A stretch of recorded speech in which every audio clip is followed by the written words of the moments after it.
IB Nation, welcome back to the Irish Breakdown Podcast. It hasn't been that long since we saw y'all about an hour ago. Trev and I were here talking about some Notre Dame recruiting. That's Trevor Trover, John Brian Driscoll, and we are here for the Notre Dame RTCF show. For those of you who don't know what that means, R stands for recruiting, T stands for Notre Dame team topics, and then CF stands for a college football topic. And so we had a little bit of a last-second emergency. Sean Davis had some things he had to that required immediate attention. So I told him, bro, you got to go do what you got to do. I'll call Trev. We'll get Trev to fill in for you. And so, nothing health related. So it's nothing like that. But we're here. So Trev had to get Trev caught up on the topics today. But y'all know Trev. He's ready to pinch hit in a heartbeat and has opinions on all this stuff. So recruiting wise today, we're going to kind of talk about the last couple weeks of visits and just kind of big picture where things stand. And why was Notre Dame so successful the last couple weeks? And then Notre Dame also finally offered a couple 2027 quarterbacks. So we are going to dive into the film, and I'm going to talk about what these two kids are. One of the two was my favorite quarterback in this class. There's a lot of good quarterbacks I'm going to be happy with. Like, that's my thing is, I have some buddies who are like, I want this guy or that guy. I'm like, that's cool. You can want that guy. But the reality is, as long as they get him, or him, they're good. That's kind of how I feel. But, you all have your favorites, and there's nothing wrong with having your favorites. And my top quarterback is Payton Houston, who they offered this weekend.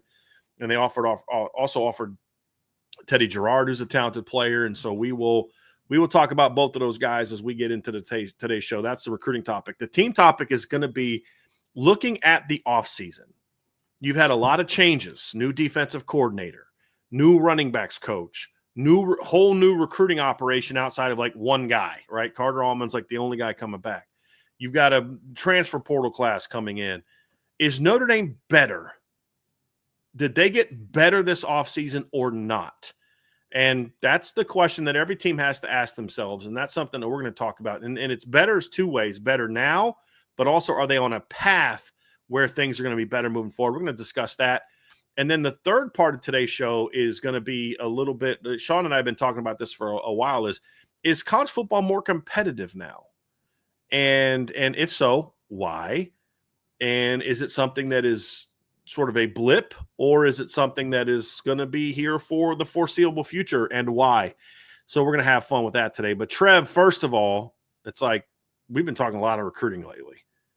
And today's topic is certainly an interesting one, the recruiting aspect of it. Obviously, earlier today, we broke down the commitment of Preston Frizzell to Notre Dame. You and I did two recruiting shows together on Friday, Kari Adams and Joey O'Brien.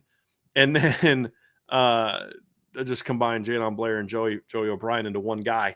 A lot of similarities. And then, of course, last week we did also a commitment show for Grayson McHugh. Notre Dame had 9 uncommitted players on campus last weekend.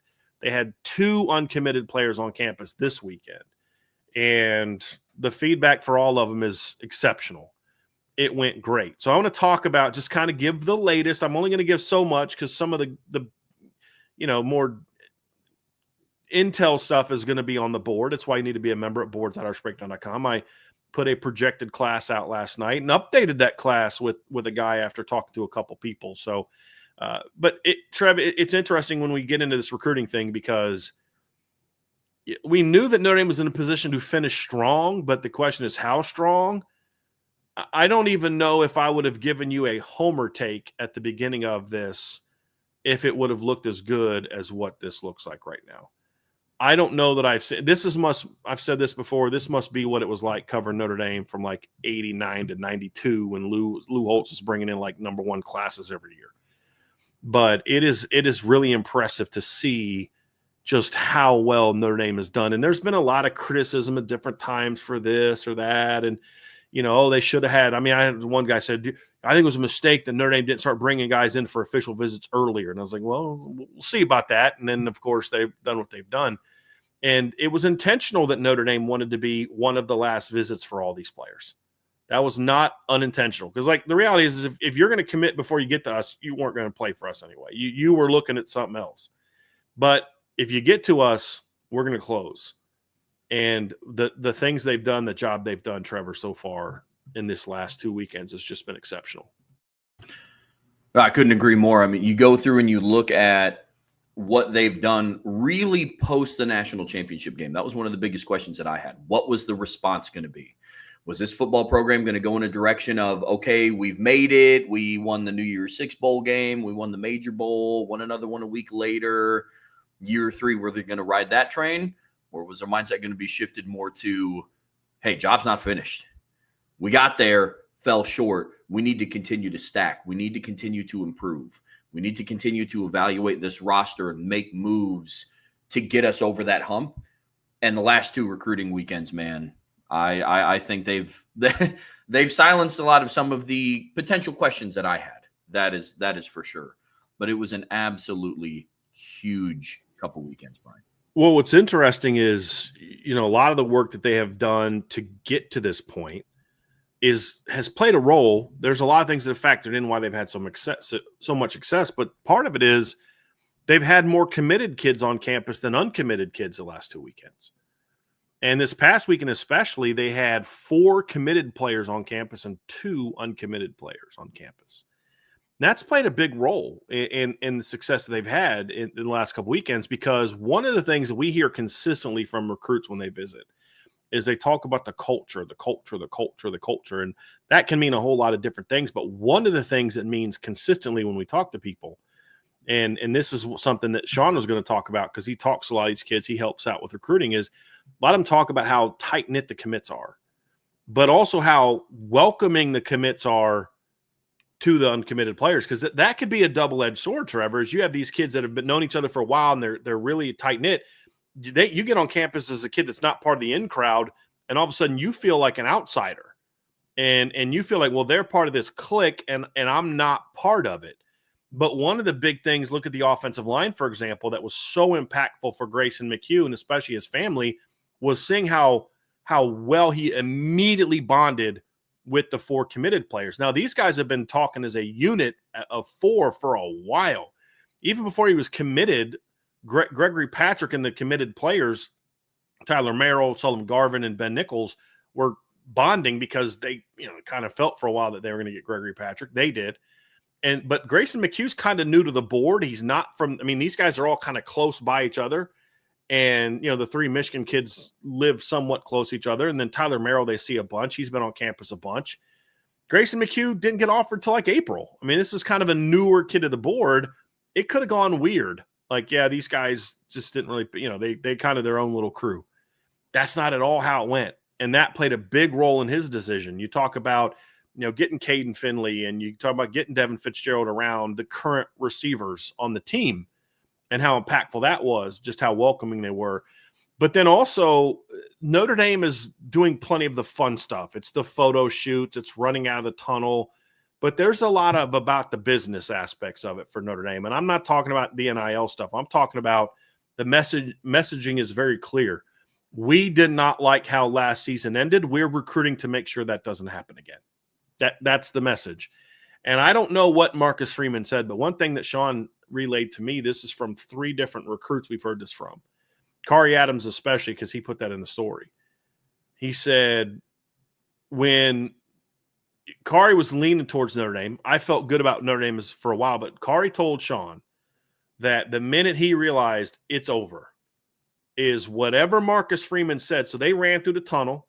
They did the whole running out of the tunnel thing, which I guess was kind of a little unscripted.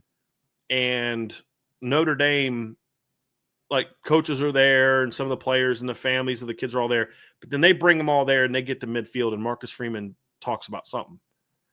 And it just, like, whatever he said, and we haven't got specifics, but it was apparently pretty intense. And it was like, okay, this cat is who I want to play for. And Kari Adams said that's when I knew it was done. And, so I'm sorry, I'm about to lose it on the chat right now. But it was very intense, and it was a closing deal. Kari Adams said that's when he knew it was over. Joe O'Brien says in his commitment, I put my life on the line for Marcus Freeman. Like, it's working, but it's getting away from some of the show and getting into more of a substance, but a realness, a genuineness that these kids are responding to that goes beyond some of the flashy stuff they did previously that was, it's fine. It worked there. But I think the run that they went on last year is something that is making this staff say, okay, we got to take it to another level now. Yeah. Well, I mean, we talked about it in some of these other commitment shows of that. This is just one of the biggest decisions that a young man's going to have to make in his life. And Marcus Freeman, I think, does a really good job of speaking to young people. He's very committed to developing young people. And I want to go back and touch on something that you said a little earlier about getting other people who have already committed. I think that's a very savvy move. One, to just surround them with people. It's like, hey, here's going to be the people you're going to be surrounded by. But to your point, Bryan, there could be a risk there, right? Like it could be like if it is kind of cliquey, if you do feel like the outsider coming in, that also tells me that Marcus Freeman and his staff and the position coaches and the recruiting staff have a good grasp on who these kids are and what their personalities are. The recruiting goes beyond what you're doing on the football field to say, hey, look, we do believe that Grayson McHugh is going to get along with Gregory Patrick and Tyler Merrill and guys like that. I think that speaks volumes too, because you understand the makeup of what your class is, which from all the reports that you've talked about, all the reports that Shaun's talked about, it starts to make sense why they already feel like a class that has been together now for months on end, and they just keep making additions. So, I mean, current state of Notre Dame recruiting right now, I know we're not supposed to ride the wave, and we're just kind of, advice is to kind of live in the gray a little bit, but yeah, man, just avoid the roller coaster. And this is why. It's like there's a plan in place. And what we've gone through with fans is there's been times because they go a period of time without getting commitment. Oh, we're falling behind and it's not good. And it's like I remember Shaun and I doing a show on this RTCF back in like March where it's like, guys, take a deep breath. Like they've gone through a transition. They've already got some kids in the class. Like they've got a plan in place. Let's let the plan play out and then see where it goes. And if we get to the end of April and they don't have him in the class and we can panic, well, then of course they absolutely cleaned up in April. And then, they don't have recruiting weekends the first, the end of May and the first week of June, and other people are getting commitments and people are freaking out and we should have moved the visits up. The only reason you think you should have moved the visits up is because you're panicking because like you're not getting anybody. And I'm like, just relax, let the process play out and let's see when it's all done. And my whole point is like, avoid the roller coaster, avoid the emotion of they haven't got a commit in 2 weeks. So I must be stressed out about something. Like just chill, trust the process, let it play out. Cause at the end of the day, it doesn't matter who you lose. It matters who you sign. And is that class good enough? And so obviously there's a couple kids that went elsewhere and everybody starts freaking out about it. It's like, how about we just chill and let it play out? And as we've done that, you're seeing what the staff is doing. And every school has misses. Ohio State just missed out on a highly ranked defensive end that USC came in at the last minute and just bought. I mean, Ohio State lost a pretty good football player. It happens. It's going to happen to everybody. And that's why I say it's like, guys, you enjoy the process, but just it's not meant to be like a roller coaster, like the emotional roller coaster. Avoid the roller coaster of recruiting, and you're going to look at it and say, this is pretty good. And some of the people that were freaking out a month ago look back now like, well, I'm glad it's not that way. But it's like you could have saved yourself a lot of heartburn if you would have just taken a deep breath and let it play out. And that's what we're seeing now with this staff is there was a very clear plan in place. And part of it is, look, if we get some of these kids on campus at the beginning, they may feel good about us now, but then that gives these other schools this shot to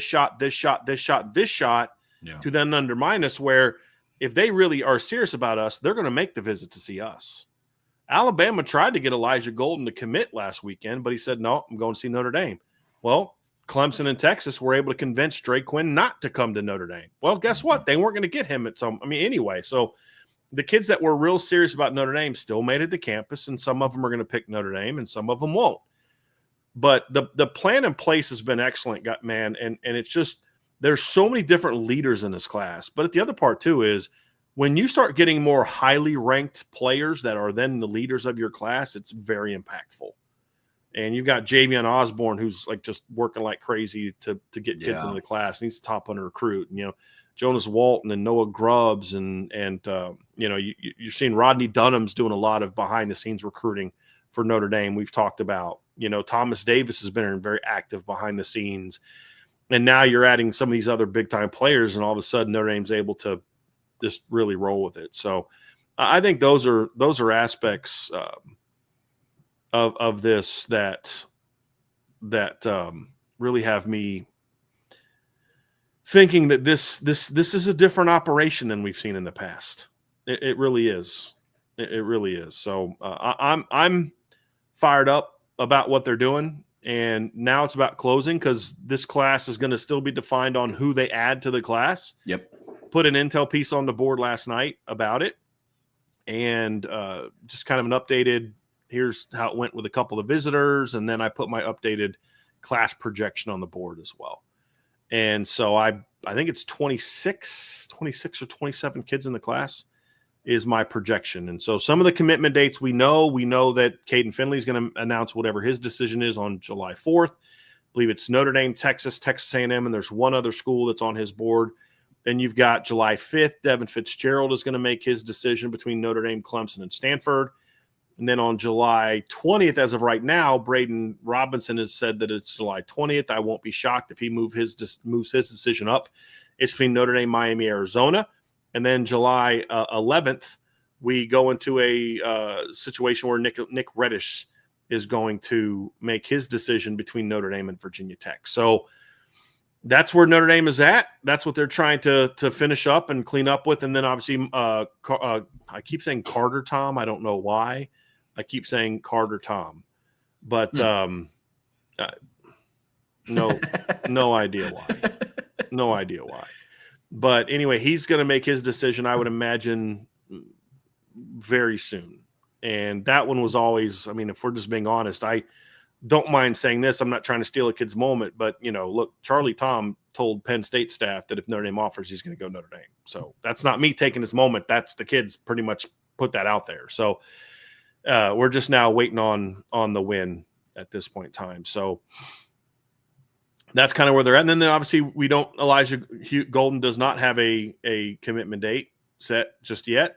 And we'll see kind of what he ultimately decides to do, Trev. But Evan Jacobson also doesn't have a commitment date yet. Ian Premer doesn't have a commitment date either. So some kids are still up in the air. Not every kid right now is necessarily leaning to Notre Dame. There's still some closing to do.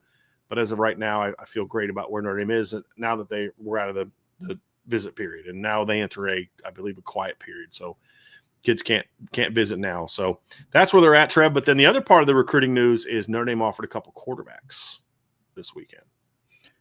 They sure did. Notre Dame, that's been a hot topic of conversation around who is Notre Dame going to start building the 2027 class around.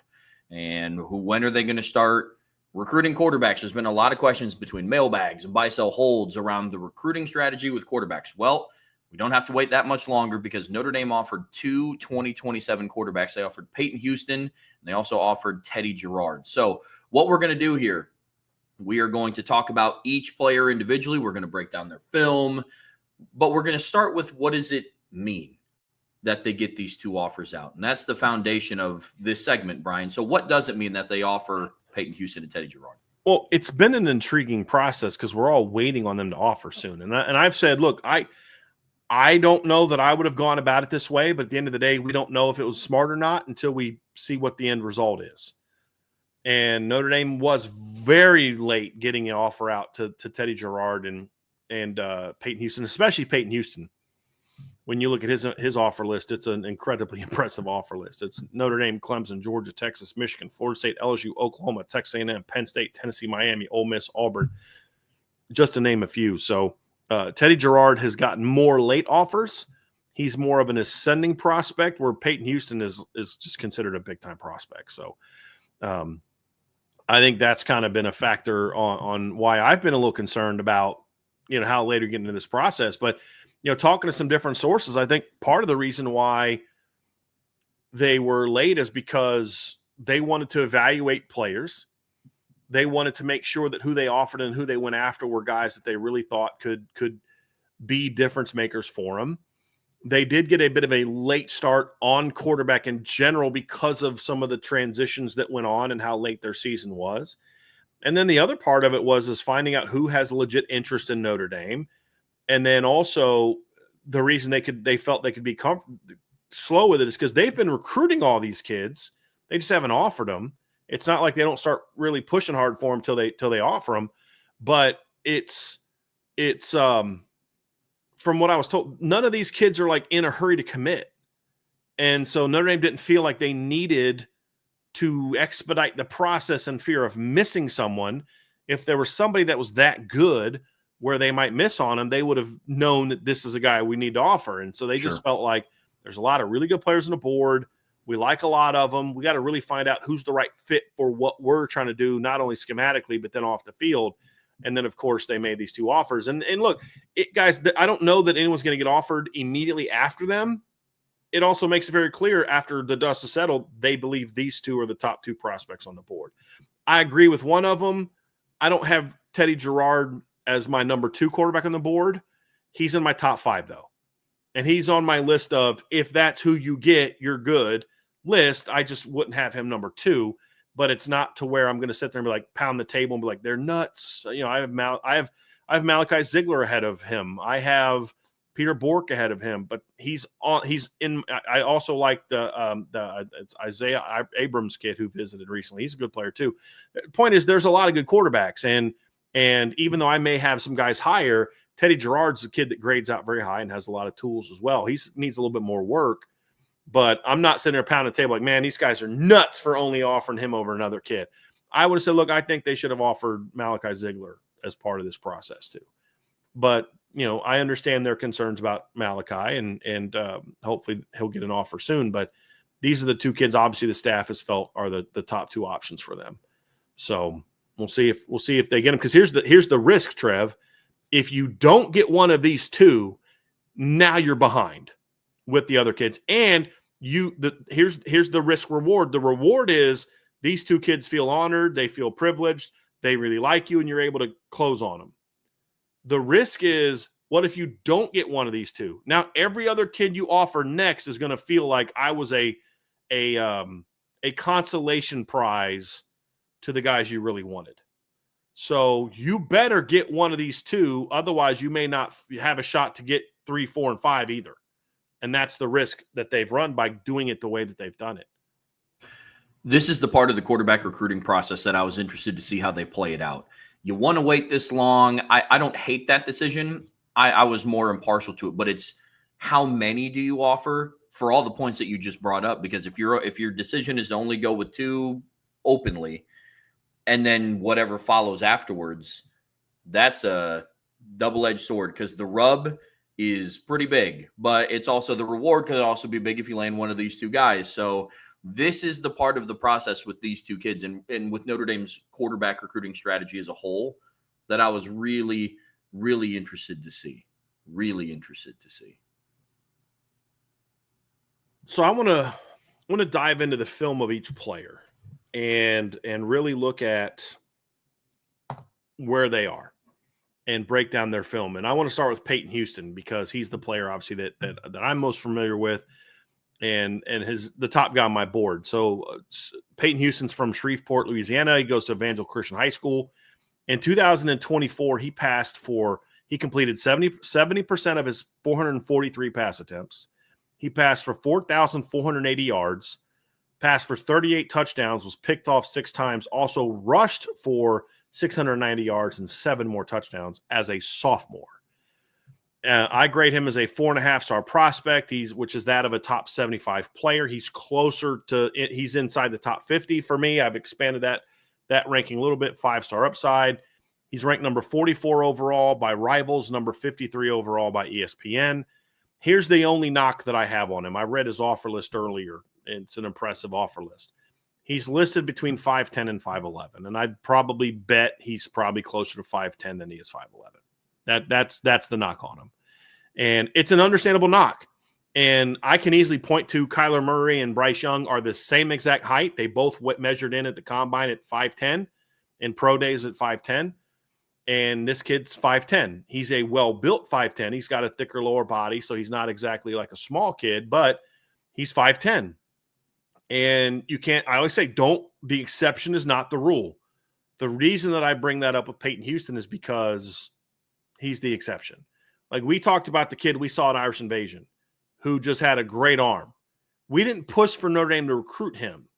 He's a talented player, but he's 5'11", 170, and I don't think the skill set overcomes the lack of size. With Preston Frizzell, with Payton Houston, it's in my head still on the earlier show. With Payton Houston, his skill set overcomes the lack of size. He's also the kid that we saw this summer was a $170. Payton Houston's 200 pounds. He's built a lot like Kyler Murray. He's not as dynamic athletically as Kyler, but he's a pretty darn good athlete. He's certainly a better athlete than Bryce Young was. He's got every bit the arm talent Bryce Young had, and he's a lot thicker than Bryce Young. So I think he's got the talent to be one of the exceptions.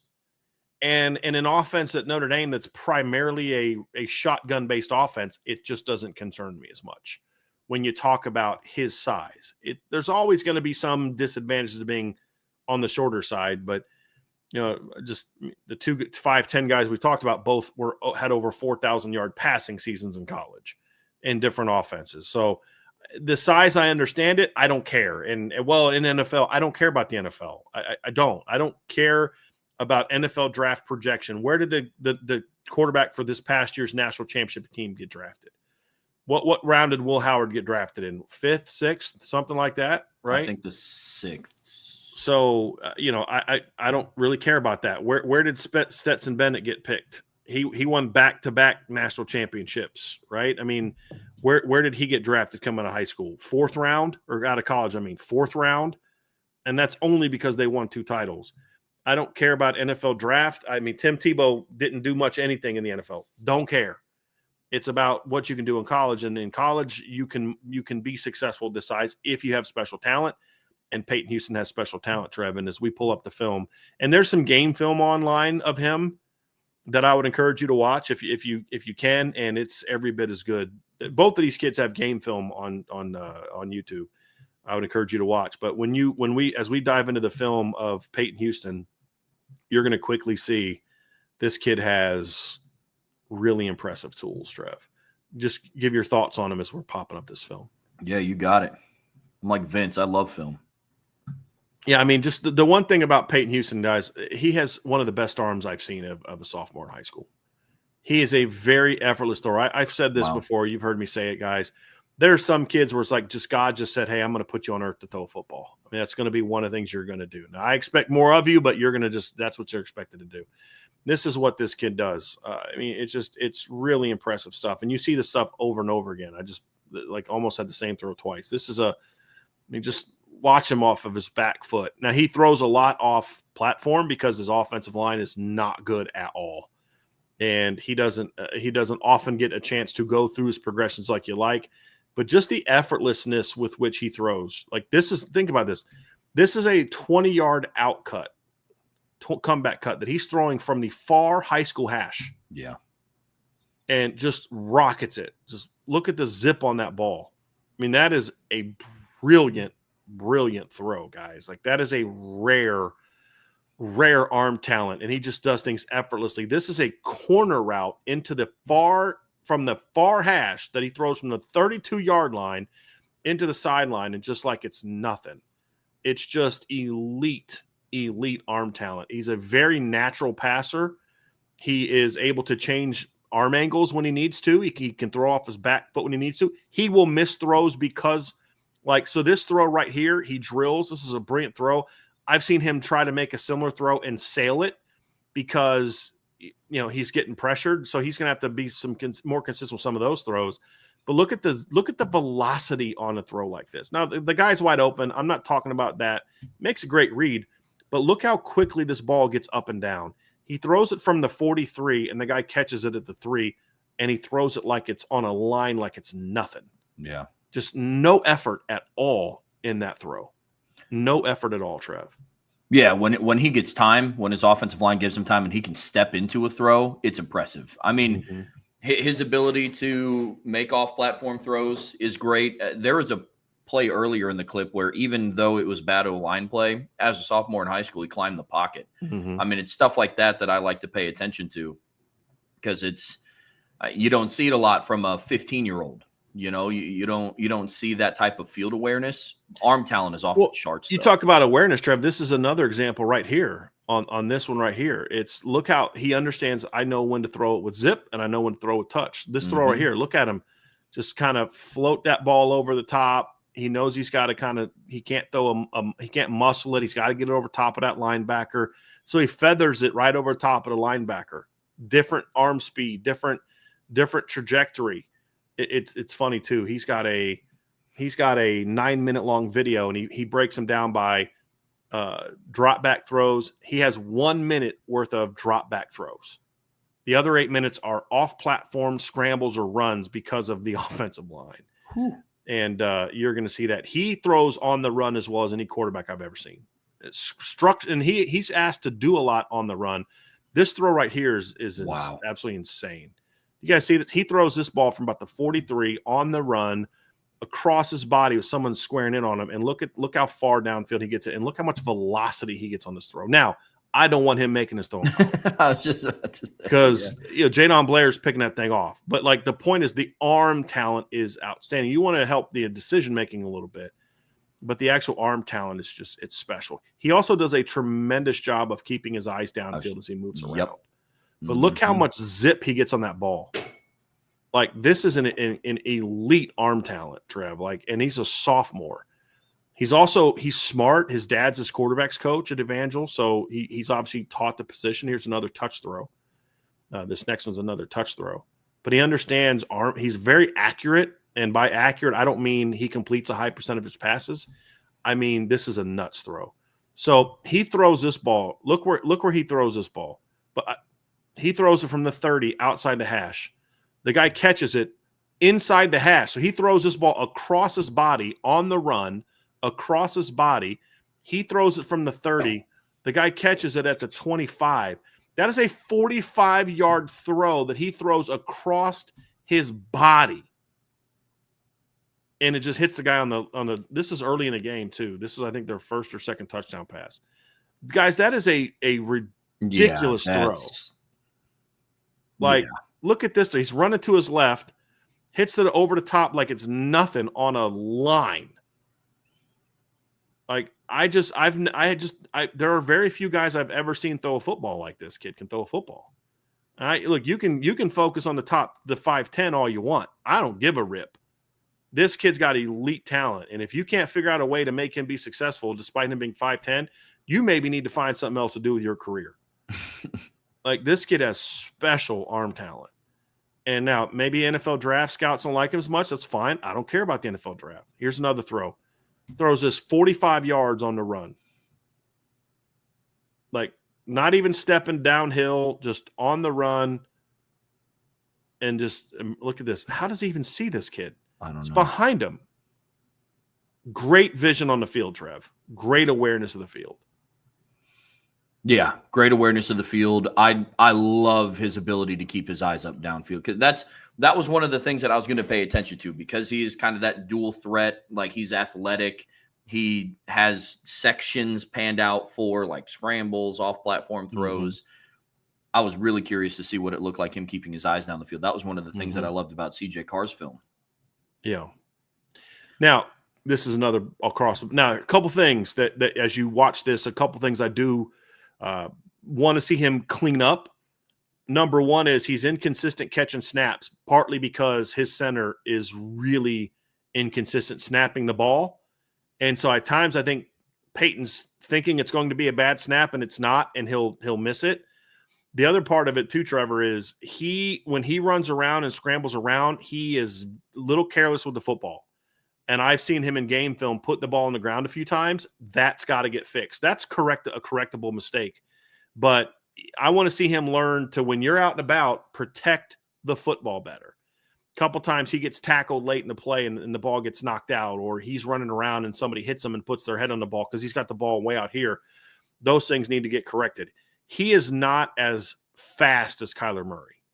but he's a very instinctive runner. John A1 on the board said he reminded him a lot of Malik, and I think that's very fair, a very fair comparison. I get where he's coming from. This is a ridiculous play right here too, by the way. But he's not quite as fast as maybe some other big time. He's not Kyler Murray.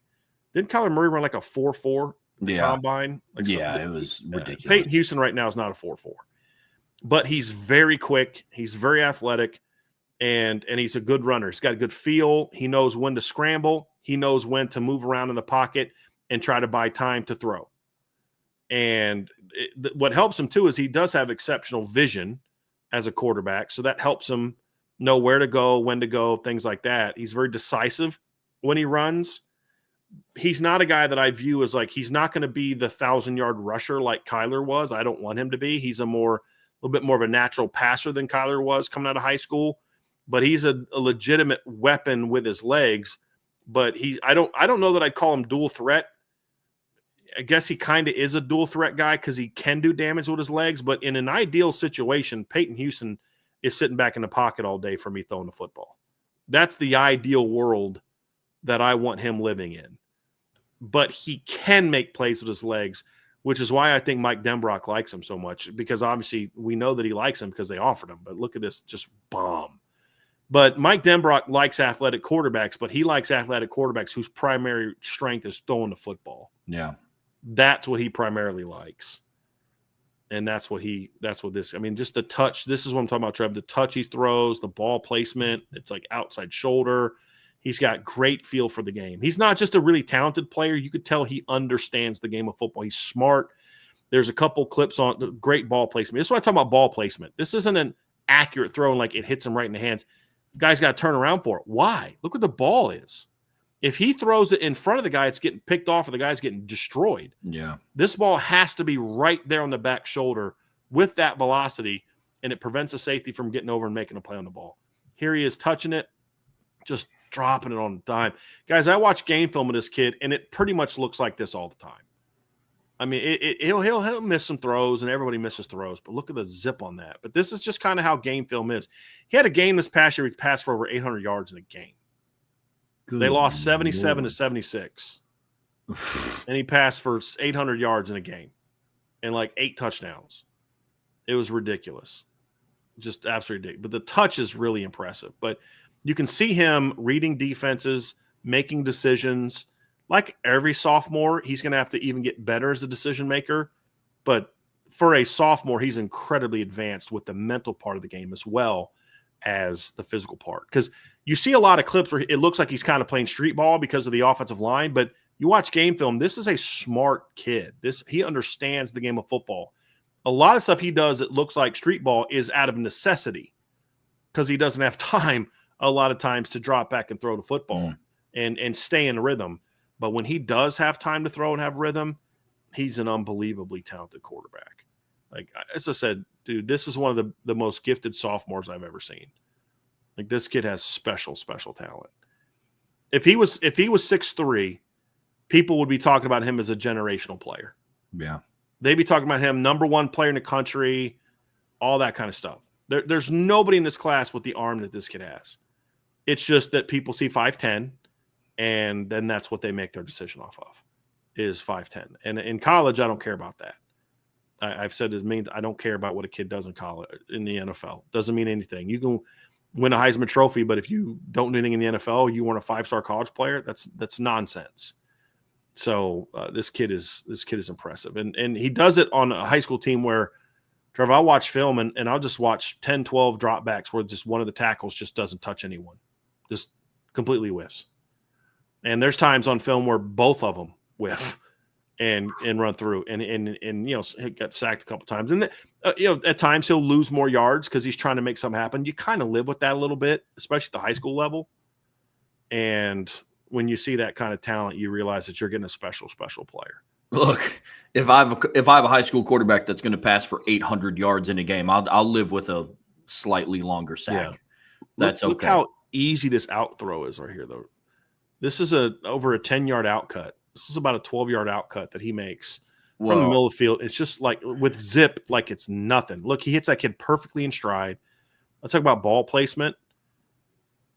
it's a really impressive. He's an impressive kid. And they throw a lot of bubble screens, so he has a lot of completions that get caught on those, and he doesn't put those on his film, but this kid's attacking down the field over the middle, down the field outside, intermediate over the middle, intermediate outside, short. I mean, he literally can attack every part of the field with his arm. And, I'm not trying to be too hyperbolic, guys, but I've watched thousands and thousands and thousands of high school quarterbacks over my years doing this. And this kid has one of the best arms I've ever seen. I'm not even being hyperbolic here. I don't know if he's going to pick Notre Dame or not. I don't. And if I had to guess today, I don't think he's leaning towards Notre Dame. I don't know that he is. I wish he was, but I'm just telling you what I see. And whether he commits to Oklahoma or USC or Texas or whoever else, the story's going to be the same. This kid's got one of the best arms I've ever seen. And if he was 6'3", people are talking about him the way that they did about Quinn Ewers, and this would be justified. That wasn't. This would be justified. He's a Trevor Lawrence type of prospect if he's 6'3". Yeah. Now, in my view, he's that kind of prospect pretty much anyway. Trev, you know me. I don't give out a whole lot of 5-star and 4.5-star grades for sophomores. I gave this kid a 4.5-star upside grade as a sophomore, and that's probably me being a little bit too picky. This kid's exceptional player. When he gets time to step up into throws, he is money. Mm-hmm. Absolute money. It's impressive. Yeah. You sit there and watch this film, and it's just kind of like I almost want to sit here for 5 minutes and not talk because it's that kind of film. It's that kind of film. Well, truthfully, this is the first time I've seen it. Yeah. Because you had to pull an audible. You weren't expecting to talk about him today. This is impressive. Yeah. Yeah, he's a unique kid, and it's not just about the physical aspect. It's about the mental aspect. It's about the athleticism. It's the whole package. Yeah, and he has the whole package. So he's an impressive player. Shaun, you ready to go? All right, so we got Shaun Davis back. Shaun, we just got done breaking down film of Payton Houston, and the comment that I made is Payton Houston has one of the best arms I've ever seen of a high school football player. And I'm saying that as a sophomore. And just to I'm sure you guys went through the backstory of the offer and how it came to be. Mm-hmm. Notre Dame had informed all the spring visits, the quarterbacks that visited in the spring, that they would go out and make evaluations during the month of May. And true to their word, on May the 1st, the first trip they made was down to the state of Louisiana. And they got to see Malachi Ziegler, and they also got to see Payton Houston. I don't know what it means, but basically, Payton Houston threw 55 balls. Gino Guidugli saw the first 15 and left. He saw the first 15 to 20 throws and then left. And literally hours later, Marcus Freeman was on the phone with his dad, who happens to be his offensive coordinator. Real quick, Shaun, I'm going to show his freshman film while you were talking. Yeah. Freshman. And hours after Gino Guidugli hopped on the plane, after leaving from watching the first 15 to 20 throws in his workout, Marcus Freeman called hours later to talk to his dad, who was his quarterback's coach at Evangel Christian, and just said, yeah, I heard Coach Gino was impressed. So that just lets you know, you talk about the film, I think that kind of encapsulates that you don't have to sit and watch this young man for a long time to realize, okay, I've seen enough. That's special. And he was throwing the intermediate throws. Those are the throws, the touch, the feather, the intermediate throws is what Coach Gino Guidugli actually saw. And Payton was like, yeah, he didn't get to see my deep balls. He was gone by then. And that workout was an impromptu workout because the original viewing, he was supposed to see Malachi Ziegler early in the day. Then he was supposed to see Payton Houston later on in the day during their practice. The practice got canceled due to a school event. And after the school event took place, he just went around with his dad and just found whatever other wide receivers or running backs that just still happen to be around the school, and they put the impromptu workout together. So it wasn't even like they planned it, they scheduled it. They just put this thing together because Coach Gino was coming. 55 balls, and Coach Gino saw enough after 15 to 20 throws. And Marcus Freeman is on the phone with his dad hours later. So that just lets you know, that kind of gives you a picture to line up with what they saw in his film, but also with what Coach Gino Guidugli saw in person that ultimately led to Marcus Freeman making the call and letting him know what they thought about his workout. So I'm not shocked that he was one of the offers out of all the kids that came in. He was in my top 3. And that's pretty much it, man. I want, let me stop, because I you know how we get when we watch film, Bryan, at a certain position, we get we become preferential about certain kids, and then it's like you make statements like, I want this kid, like, dude, I want Notre Dame to get the quarterback that wants them, that best fit their plans moving forward. I did say, Shaun, that he's my number 1 quarterback on the board, just talent-wise. Yeah. I'll support whatever kid wants to be at Notre Dame, but if I'm ranking players, he's my number 1 quarterback, and it's not all that close. Yeah, that's fair, and I wouldn't dispute that. I wouldn't even push back on that, not one bit. He's that impressive, and in talking to him this past weekend, he's very locked in, and I think his timetable is along the same space where he wants to be a quarterback that gets into a program early and can impact the recruiting class. And that's pretty much the general consensus across the board now for quarterbacks that are being recruited, knowing that they need to be one of the first commits and knowing they need to be the spearhead of that recruiting class and kind of lead the way.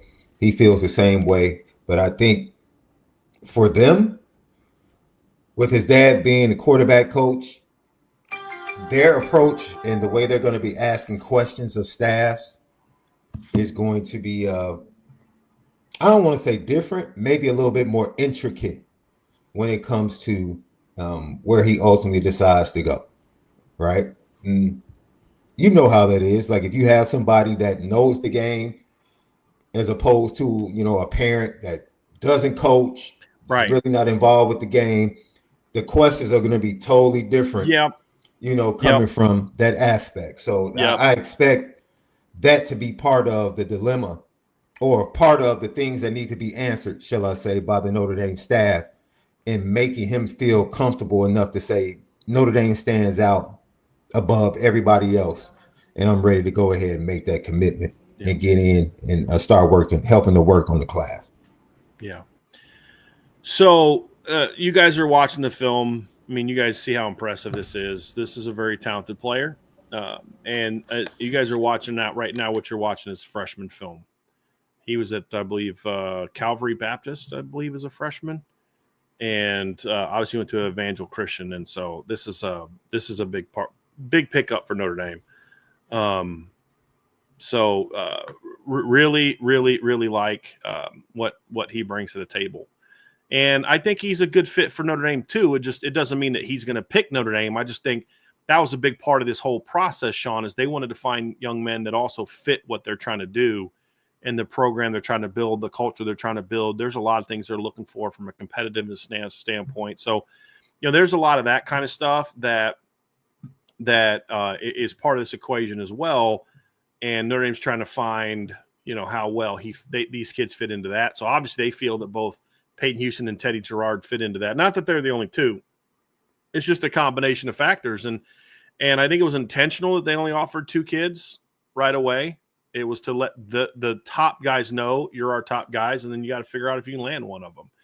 And as I said earlier, Shaun, look, there's a lot of kids I'm going to be happy with if they land at Notre Dame. And I know we get into the I'm team so-and-so or I prefer somebody. And I'm like, look, you got to get past that. You've got to just focus on, is this guy a talented quarterback and does he fit what Notre Dame's trying to do? As opposed to just if it's not my guy, I'm unhappy. But there are some that will make me more happy than others, and Payton Houston is certainly on that board for me because I just look at a kid that is like, no, you know, like look, he's just got his arm talent is unbelievable, and it's not, but it's not just the arm. This is a smart football player. Trev, you said it earlier when we were breaking down the film. When he has time, you can see him scanning the whole field. You can see him going to backside digs. You can see him finding that underneath in cut. That's not his primary read. And that's what you look for. It's one thing that there's a lot of kids who have great arms who aren't great quarterbacks because they don't know how to read a defense. This kid is a sophomore in high school doing this and playing against pretty solid competition. And look, he's my number one guy on the board for a reason. If you really think about the connection to Mike Denbrock, I know you're about to put a nice little bow on this, Bryan, but think about 10 years ago with Mike Denbrock's quarterback room. There was one outlier that wasn't a smaller quarterback, and that was Deshaun Kaiser. He was the outlier. Ed was small. Malik was smaller. Short. So Malik was short. Shorter than not small. Ed was small. I'm going to tell him you said that. Malik ain't small. Malik is built well. That's why he can run the way he ran. But no, coach is not afraid to work with that type of stature as a quarterback, as long as he recognizes that Ev had ridiculous arm talent. Everett Golson had ridiculous arm talent. Malik had arm talent. So this is what attracts him to a kid like Payton Houston, because it tracks with what he liked, what he's worked with, and what he's been successful with. So the height issue for fans, I understand, because they might be relating it to like Drew Pine or maybe someone else that was short in stature. But, you know, as far as Mike Denbrock is concerned, I'm sure he would love, by the time he gets to college, if he chooses to go to Notre Dame, like he would love this kid to put on, you know, stretch out another 2-3 inches, get to 6'1". But, you know, he's comfortable. He was comfortable enough to make the offer. Yeah. You know, that's going to be the key, Shaun. It's going to be, look, can we live with this one thing? Mm-hmm. Can we live with this one legitimate concern? Because Ever's small, but Ever's still probably an inch or two taller than Payton Houston. And then you can say, oh, well, what if he grows another couple inches? But what if he doesn't? You have to be comfortable enough with this offer to say, if he doesn't grow an inch between now and the time he finishes high school, are we okay with that? My answer is yes. If he grows another inch or two, that's just like kind of cheating almost. Like you almost need a kid like this to have some sort of physical limitation somewhere, because otherwise it's just not fair. I mean, that's the kind. I mean, if he was 6'3", 6'4", it's like, dude, that's just not even fair to what's like the rest of college football at that point in time, wherever this kid goes. So that's kind of cat talent he brings to the table. But I want to say again, he's the whole package on film. I don't know him off the field. I've never talked to him. I've never talked to his family. I don't know what kind of leader he is. I don't know what kind of character he has. I do know that was a big part of the process of these coaches evaluating these young men. I know being at his high school and talking to people at the school about him as a person was more important to Notre Dame than watching him throw, because if you can't watch his film and know this kid can throw, you need to find something else to do with your career. Right? So I know part of the reason Gino Guidugli wasn't like, okay, I got to see every throw is because, like, dude, yep, all right, yep, it's what I see on film is right there. It was, let's find out what kind of young man he is off the field, and that was a lot that went into these visits with Gino Guidugli and Mike Denbrock in the spring, was finding out that part of these young men as well. So even though I don't have the answer, I don't think that Coach Guidugli or Coach Denbrock would have offered these two kids if they didn't check those boxes as well. But on the field, he has the whole package. He's got a great arm. He's accurate. He's decisive. He makes good decisions. He's smart. You can see him scanning the field. He handles pressure well, both like literal pressure and then the pressure of the moments. And he's also athletic. He uses athleticism in the pocket as a passer. He uses his athleticism to make plays with his legs. I mean, he has everything except 4 more inches of height. That's literally what's missing in this game. And I don't say that often. I mean, I'm as good as anybody that I know that can, finding something to critique about somebody. I don't, and his are, be more a little locked in, catching snaps, protect the football when you're scrambling around more effectively. Those are my things I want to see him get better at. And then The rest of his game. This is what stands out. Like, you just put the question out there, put the height out there. It's a concern. Lincoln Riley wants him. Kalen DeBoer wants him. All of the great offensive minds and quarterback developers, when you look at his offer list, they want him. That right there should speak more volumes than what his measurements are. When the best guys that develop quarterbacks and call plays offer this young man, that lets you know.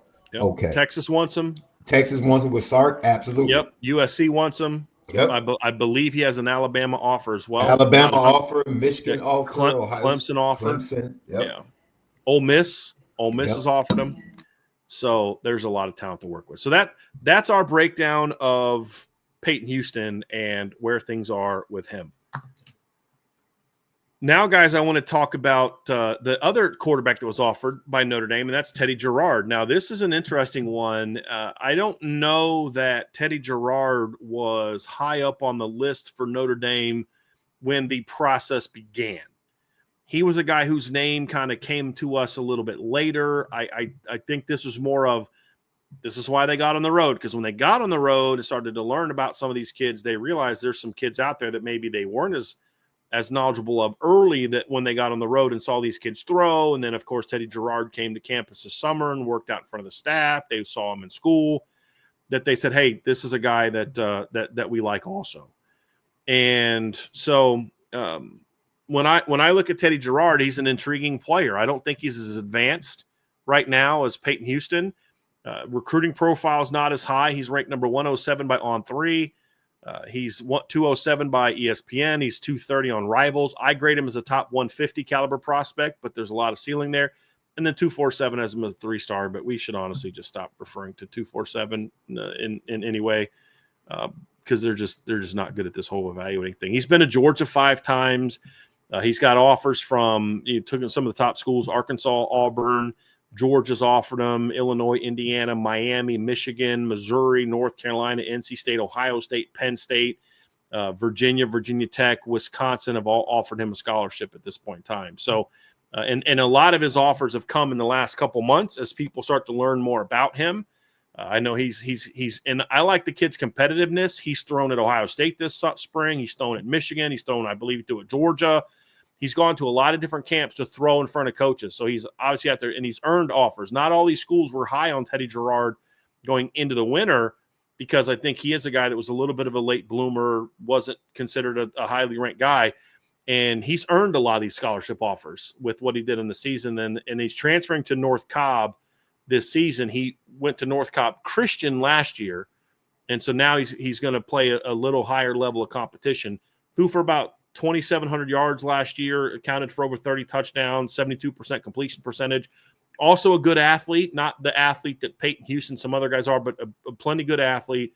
He's got more of the typical size. He's 6'3" plus with a good frame. But, this is a kid that I think Notre Dame got on. And then obviously there's some interest on his end, because, and same with Payton Houston, because they both made trips on their own dime to Notre Dame this past year. Payton Houston in April, and then Teddy Gerard in June. So, this is I know that Gino Guidugli also went and saw him throw at his high school. And so when they did all their homework, and whether you agree with the process or not, what you can't deny is this staff did a lot of homework on these quarterbacks, a lot of homework. So they're not just like, let's watch film for 10 minutes and say, well, this kid gets an offer, you get an offer, you get an offer.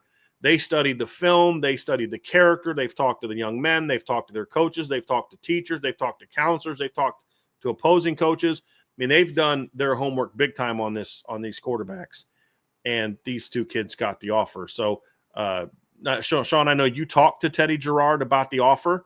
Share a little bit of that, if you could, before we dive into the film. Yeah, great man, a great young man to talk to. I don't know if I want. Yeah, let me just started with this. The conversation centered around the process, the growing relationship. He spoke glowingly about his relationship with quarterback coach Gino Guidugli and how he looks at, he looks forward to that continuing. He did give me a timetable, though, a little bit different. He gave me more specifics about his timetable. He says that he's ready to lock in and make a decision before his season starts, probably towards August, around there, if a school stands out, if he feels comfortable with that decision and one particular school stands out, he wants to get it done early. If he can't, if there's no school that jumps out for him, he's going to carry it into the fall and then take game day visits and then make a decision probably late in the year or early next year. So that's his two timetables. His two paths for him, and he's going to do a little bit more due diligence, dig in a little bit deeper, build relationships, see if there's a relationship or school that stands out. For me, his relationship not only with Gino Guidugli, but the respect that he has for Mike Denbrock that he spoke about is something to really think about. Both of these young men raved about their visits and everything that Notre Dame has to offer. So Teddy Gerard, has Notre Dame high on his list. Teddy Gerard, we'll get to the film, Brian. You can correct me if you feel differently, and Trev, you as well. The one thing in talking to him, I'm like, man, this kid just sounds like a winner. And when you look at the team record, even though it was against lower competition, he doesn't have the overwhelming stats, like you said. And just asking him, like, yo, like, what is it about you, your game? What's the best attributes of your game? He's like, yo, I make quick decisions and I get rid of the ball quick. And you're going to see that on film. He does have a quick release, but he said more than that, this position is about winning. He's like, I win games.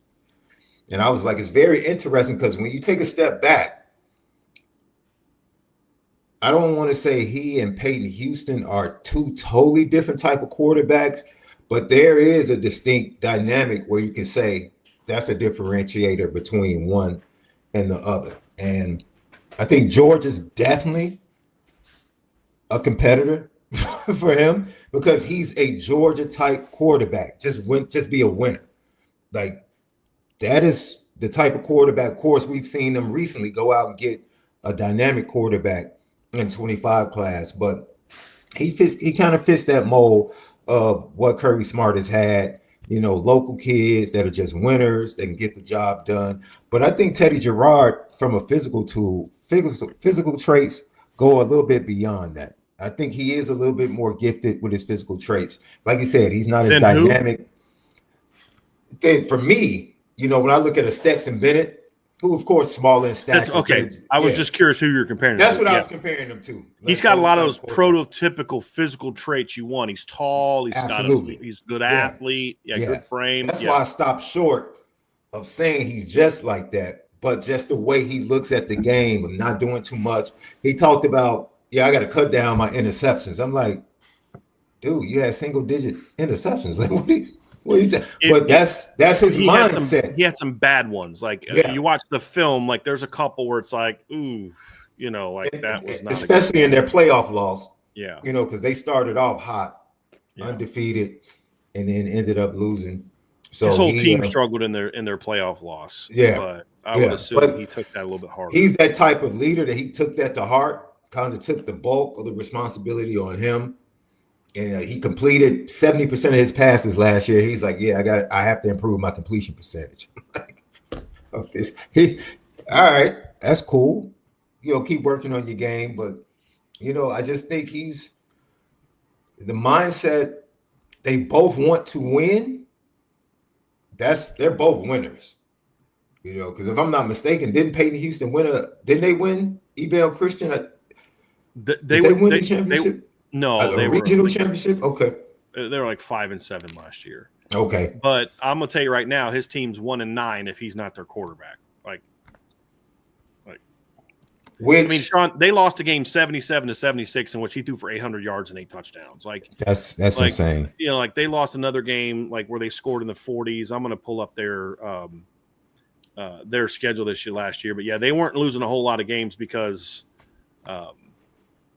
of their offense. You know what I'm saying? They had some crazy results on their stat sheet yesterday. But they lost a game 77-76. They lost another game 47-42, another game 28-27. They lost another game 34-33. They won a game 56-42. They won a game 45-43. They won a game 55-27. They won a game 58-48. He had to throw for a mess of yards for that He team had to do it. Have a chance to win. He had to do it. Yeah, and you saying that's that, not where you want to be. Yeah, I know Trev is about to jump in, but you saying that makes me think about something else we've discussed concerning possibly another prospect in that class. Like, because when you're on bad teams, what can this quarterback do to elevate said team? Like you said, they're probably 1-9 if he's not the quarterback. Right.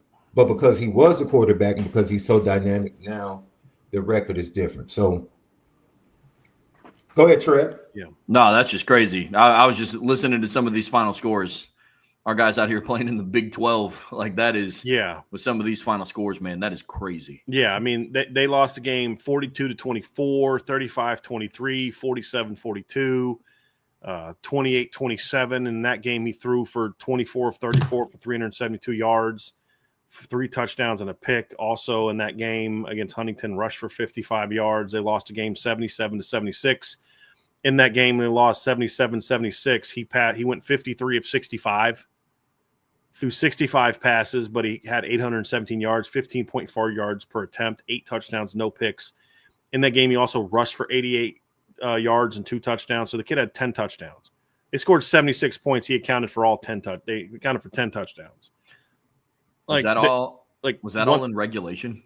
I don't know. I mean, but like when you get to overtime, the fields are short, so it's not like you're going up and down the field. I mean, high school's 20 yards at a time. Lost another game 34-33. He had 2 touchdowns and a pick, and then that game he also rushed for 45 yards. So, but the thing is, like you want guys who can elevate their team, and we were talking about Teddy Gerard and kind of what he did this past year, but it's kind of the same thing with him, and that's why I'm glad I'm not normally like it when kids transfer, but like it's going to be good to learn from him. But he's in a similar boat. At times last season, they won a game 41-39. He passed for 279 yards and 4 touchdowns in that game. He's had his moments where he's kind of had to put that team on his shoulders a little bit too. So, and then he took his team all the way to the state championship game. In the semifinal game, he went 31 of 51 for 327 yards, 3 touchdowns and a pick. And, so there's a lot of tools there. He's not the runner that Payton Houston is. He had 89 yards before the championship game. I don't have his championship game stats, but before then he had 30 carries for 89 yards and a touchdown. But he's a good athlete though. He's just more of a guy that's going to do it from the pocket. So he's a very intriguing player. And Teddy also started as a freshman at North Cobb Christian as well. He passed for over 2,600 yards and 31 touchdowns as a freshman. So he's a kid that's played a lot of football at the high school level, and I think that's obviously an important part of the process for him. But I do want to bring up some film of Teddy because he's got some impressive film as well. With his, though, you're going to hear me be a little bit more. I'm going to be a little bit more critical, and when I mean critical, I'm talking about from a critiquing standpoint. But what you're going to see first is you see the prototype size that people like, right? Big, tall, real quick arm. But he's got that size. He's 6'3", 6'4". He's got the prototype size that people look for in a young quarterback. And he's got a good arm for a sophomore like Trevin. He's also a skinnier kid, so it's going to get a lot stronger. You see, good athlete in the pocket, can move around a little bit. So he's got some tools there to work with. He's obviously looking to, like if he wanted more rushing yards, he could have. Look at that, guys. He could have ran for 15 yards right there. But he's always looking to kind of make plays in the pocket. Shows he can throw the ball down the field. He's going to need to get stronger, and I think that's been one of the things that he has shown college teams this summer and spring is that his arm has gotten stronger. It looks stronger now than it did on film. You see that he can speed up his delivery. He can get the ball out sooner. Those are things that I like about what Teddy can do, Trev. But for a sophomore, he's got pretty good arm talent. He's a pretty good athlete. That's a very athletic play right there. At 6'3", to go down and catch that ball and then get himself in throwing motion. Nice, easy release. Really nice touch on the back shoulder. Teddy's got some tools now to work with. There's no doubt. Yeah, he's definitely an accurate passer. I like his quick release. And there's some plays where I think he knows that one play that he threw downfield that it ended up turning into a back shoulder. Mm-hmm. If he wanted to, he could have probably tried to put it out a little bit more in front of him because the receiver had the corner beat. But I think he understands his arm strength and where he can place the ball the best. And not saying that he doesn't have a good arm. Yeah. But because this throw right here shows that. I mean, This is a far hash throw, back shoulder throw, far hash. Now, keep in mind, high school hashes are wider than college hashes. So he'll never just drop back and throw a ball from that far in college unless he's moving around. Yeah. Yeah, absolutely. So the arm strength is definitely there, but point being, he is a smart quarterback. Mm-hmm. Give his player a chance to go up and make a play on it. But yeah, definitely has the size. You can see that on film. Good mechanics. I mean, for where he's at. I mean, obviously things need to get cleaned up, but nothing. Yeah. He doesn't always throw the ball where it needs to go, but you can tell he understands the importance of ball placement and where to put the football. It's not just always hitting a guy in stride. He understands that. He can speed up his arm when he needs to. He's got good arm strength. And again, this is a sophomore we're talking about right here on film. He's going to fill out and his arm's going to get a lot stronger, but he's got a little bit of that gunslinger to him. Trev, that's definitely something that I see on film from him is he can. I kind of mean that, and when I say gunslinger, that's usually a good thing for me. I like guys that can just kind of go out there and dude, I just need you to just make a play, man. I don't care about your mechanics. I just need you to figure out a way to get this ball to that guy in where the defense can't do anything about it. And that's certainly what you see from Teddy Gerard. A couple things that I do want to see him work on, and this is especially I've seen in some of the film I've seen from him at the Notre Dame camp and other camps, and this is something that's going to be hard for me to explain, but he is a guy that throws off his front foot a lot more than he should. And the reason that and I don't know if that's something he's being taught to do now by a quarterback's coach, but the problem with it is he tends to step straight down instead of open. And it creates two issues. Number one is his weight transfer happens too quickly. He throws off of his front foot too soon as opposed to transferring from your back to your front, right? What every quarterback does, he throws off of his front too much. But because he steps down the middle instead of kind of open, he closes his hips off. And so what you see a lot from him is he ends up throwing across his body even when he doesn't need to throw across his body. And that's a heck of a throw right there. That's a really impressive throw right there. Yep. If he can fix some of that, I think part of the reason the ball doesn't always jump out the way I want it to is because of that. Because his lead foot becomes the dominant foot in what he's doing, but because it's too closed off, because essentially like this, Trev, the further in you have your foot, the harder it is for your hips to really fly open. Yep. And so to where you're then thrown across your body. Because he steps kind of straight ahead, it takes some of that velocity off because now he's fighting his body. If he can improve that lead step and do a little bit better of a weight transfer from back to front, the ball's going to just – if I was his quarterback's coach this summer, you're going to see a lot of improved zip on his ball consistently because I'm going to fix his feet. And that's why I say that's why I think Notre Dame looks at him and says, hey, this kid's got some even untapped skills there as well, because these things are these correctable things that if we can improve those things, the ball's going to start really jumping out of his hands because then he won't be fighting across his body anymore. Because when you see him throw on the run like that, Trev, that ball right there, that's a rope. And he throws that basically sidearm. But he's not planting off that front foot in a way where he's fighting his body. So now the ball explodes out of his hand. So when he's throwing off platform, you actually see more arm strength than when he's throwing from the pocket because this is allowing his core to get more involved, and you see the ball come out a lot better.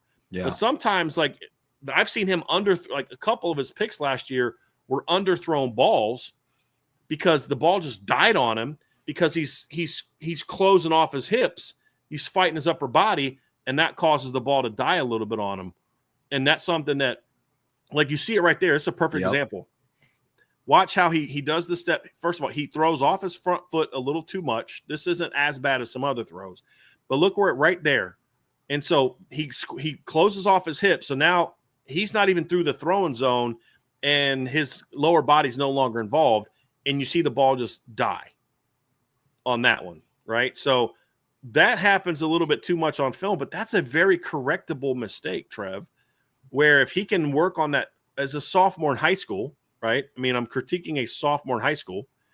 If he can improve that weight transfer, appropriate weight transfer, where he's using his core more and he's not closing off his hips with that front foot, you're going to see him throw more balls like this. Because look at this. This is a really impressive throw right there. Yeah.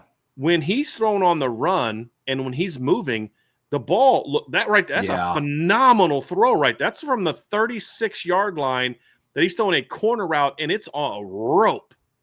But it's because what's he throwing off of? Watch this. He's throwing off of his back foot. So his hips are able to explode, and he gets that real quick whipping motion with his upper body, and the ball comes out great. You see what I'm saying? Yeah. But he gets so much more zip on those throws. Now, a lot of guys throw a little bit faster on the run for that, but it's like that right there. Look at that. See how tight that front foot is and how all his weight's coming off. He's picking up his back foot in a way where like there's no weight transfer. All his weight's on his front foot, and he's fighting his body a little bit. And so you see the ball not necessarily always come out with as much zip or as much accuracy as he should have.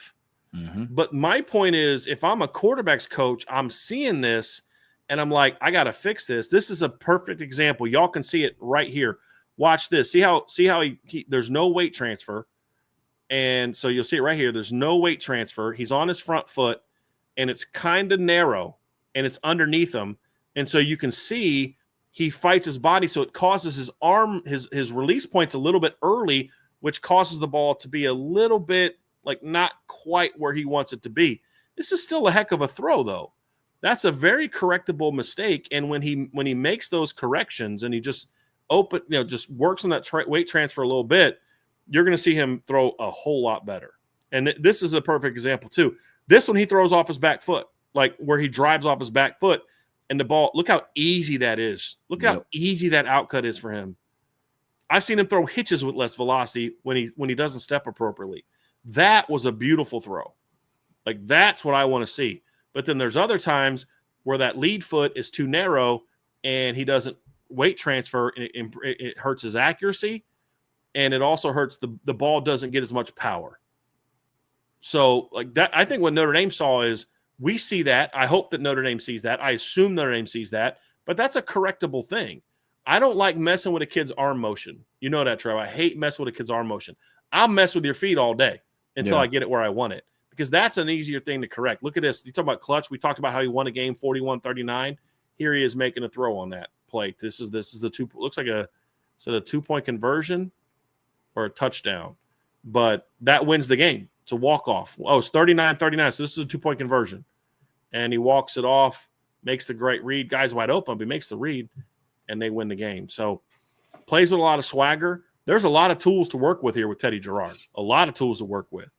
And the things that he's got to improve upon are things that I'm okay working with as a quarterback's coach. Yeah. Because they're things that you can fix. If a guy's got major problems because his arm mechanics are jacked up, that I'm not touching that kid, because I think it's really hard to change arm mechanics, because you've been throwing that way for a long time.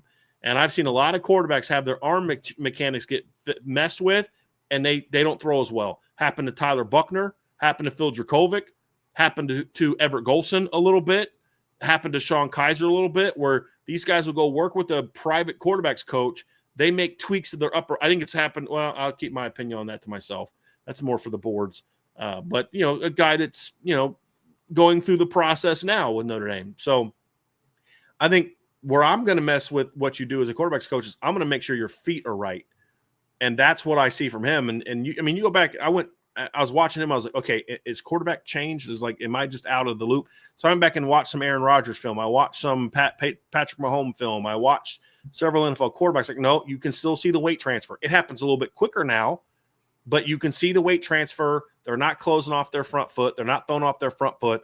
So this is something that I think Teddy's going to need to work on, but he can work on it because he's got 2 years of high school left. And then you get good coaching in college. So I really like the tools. I like the talent. I think there's a lot to work with. He's just more of a work in progress than Payton Houston is, which is fine. That's okay. You're going to have CJ Carr, and you're going to have Blake Hebert, and you're going to have Noah Grubb. So you don't need him to come in right away. But when he gets it fixed, you're going to look at him and say, okay, now I'm seeing something. Now the ball's coming out with even more zip. Now he's more accurate with his ball placement. I've said this before. I don't care about completion percentage. I care about your accuracy. And those two things do not always go the same, because I've seen guys complete 70% of their passes in high school because they throw a million bubble screens and quick throws, and their receivers are really good. But it's, can you put the ball where you want to put the ball? And that's what I want to see. And those things for him are a little bit, they're works in progress, but they're all works in progress because of lower body things, which don't concern me as a quarterback's coach. The upper body's fine. He's got a bit of a long release because he's a tall, long, athletic kid like Trevor Lawrence, but it's got a really nice whipping motion. He gets through the throwing zone really quickly. He doesn't have a lot of taller guys have a very mechanical release. There's like segments to it. It's not real clean. His is real clean. You don't want a guy looking like he pitches. You want a guy looking like he plays shortstop, which I think is a point you made. And I see that from Teddy. So I think those are things that you can work with. But when his feet are right, Trev, he throws a really nice football. And I think Notre Dame has seen that, and that's what they liked about him, on top of the smarts and the work ethic and all that kind of stuff. So he's a good football player. Yeah, sometimes with his footwork, it almost looks like he doesn't even take a step, doesn't even take a stride, because it's so closed off. So if you can get that fixed, he's definitely going to – I'm expecting to see a jump from him from his sophomore to junior year, especially if you can get that footwork figured out. That's for sure. Well, he's going up a level of competition, so he's going to be challenged a little bit more. I think it's going to be good for him as well. Yeah.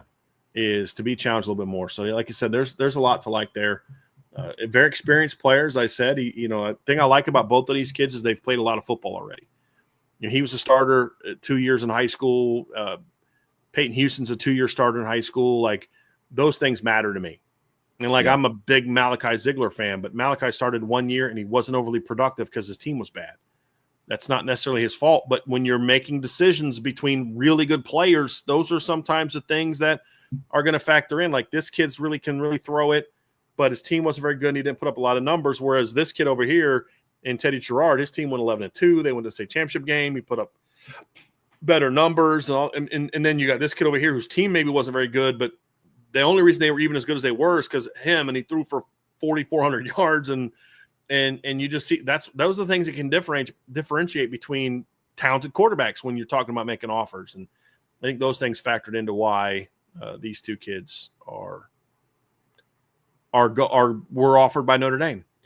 And somebody in the chat said I should have done Teddy first and Payton Houston second, and you're probably right on that.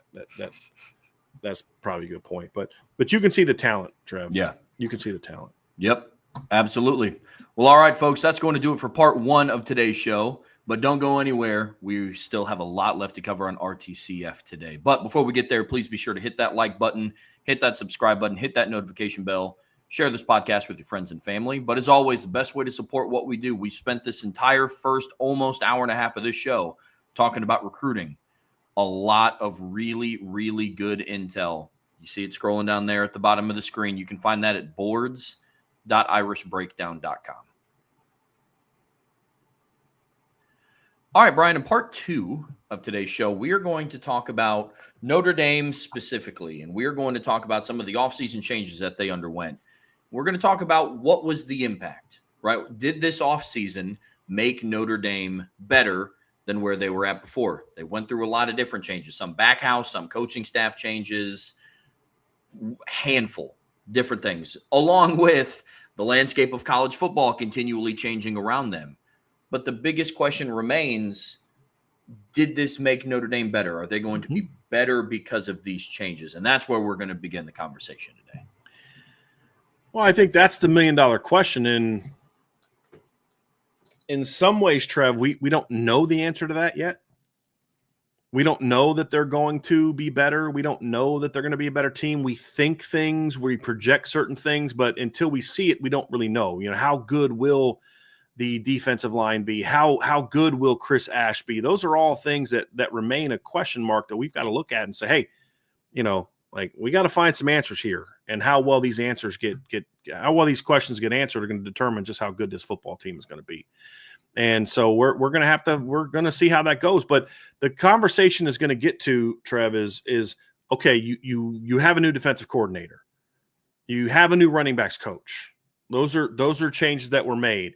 You had a lot of your secondary staff transition out and get new jobs, which you want, and things like those. So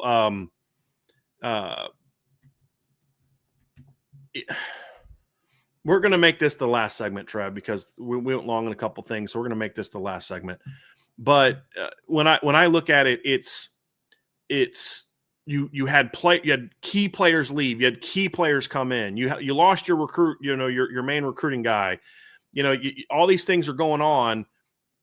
Are you better? Are you better for 2025? And are you better moving forward? Are you in a better situation moving forward? And I think that's a bit of a nuanced conversation. It's not easy as saying yes or no. It's okay, yes, but why? Does that mean this guy's better than that guy? Or does it mean that guy served a great purpose for what they needed at the time, but now to get to the next level, you need to be here? And so those are things that I look at and say, hey, I want to see that next step. And those are the questions are going to have to get answered when we talk about, did the offseason make Notre Dame better? And I think the coaching part is the biggest question mark. And so we'll start there. And this is the biggest unknown. But like when I look at running back, for example, I think Juwan Sider's a good football coach. I know he can recruit, but is he as good of a football coach as Dylan McCullough? I don't know the answer to that. And we're going to need to find out that answer in order to determine if the running backs can play to their potential, because a lot of this stuff we're talking about, when we talk about Notre Dame as the number one running back room in the college football, and they're going to be this, they're going to be that, we're basing that off of what Dylan McCullough did with that room. We don't know what Juwan Sider is going to do with that room. Well, look what he did at Penn State. Okay, let's look what he did at Penn State. They weren't as explosive. They weren't as dynamic. I would argue they had a better offensive line, and yet they didn't have the success, on a per snap basis that the Notre Dame guys did. That doesn't necessarily mean he's better or worse. Those are just things you look at. And, their top back was at 6.4 yards per carry. Their number two back was at 5.2 per carry, where Notre Dame's top two backs were at 6.9 and 6.2, playing behind a worse offensive line. Okay, how does it factor in having a quarterback that kept some of the pressure off of the run game for Notre Dame, where Penn State didn't have that? All things that are very good points. We could go back and forth on this. I don't know the answer to why the Notre Dame players are more productive. I also think they're more talented than the Penn State kids. But those are things you look at. Notre Dame had 3 running backs involved in the offense. Penn State had 2. Can he have a more expanded rotation? Can he use them appropriately the way that Dylan McCullough did? We don't know the answer to that. And how well he answers that question is going to determine how good of a coach he can be and how good the offense is going to be. That's number one. Number two is even bigger, Trev, is you lost Al Golden, who did a phenomenal job building an elite defense. Can they maintain that now that there's a new voice in there? Yes, we all think they can, but will they? I think that's probably the biggest question mark that I have when I look at this football team about whether or not they're going to be better from a coaching standpoint. Is that right there? That's the biggest unknown for me when I look at this football team. Yeah, with all of the different changes going on and with all the, the recruiting and who's coming back, and there's a lot of noise around Notre Dame and college football right now, but the Chris Ash, the Al Golden to Chris Ash transition has been, outside of really when he was hired, something that's kind of flown relatively under the radar. And I'm with you. That is an absolutely huge question, because not only is it a will, but if Notre Dame wants to make it back to the national championship game, it's almost a must.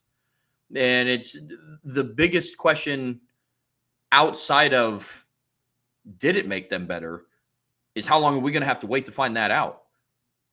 Because right now we're kind of working off of, I guess you could call it the targeted assumption with both Juwan Sider and Chris Ash, because we kind of just have to make inferences based on what we've seen before in the past and what we know Notre Dame's roster makeup to be at this point in time.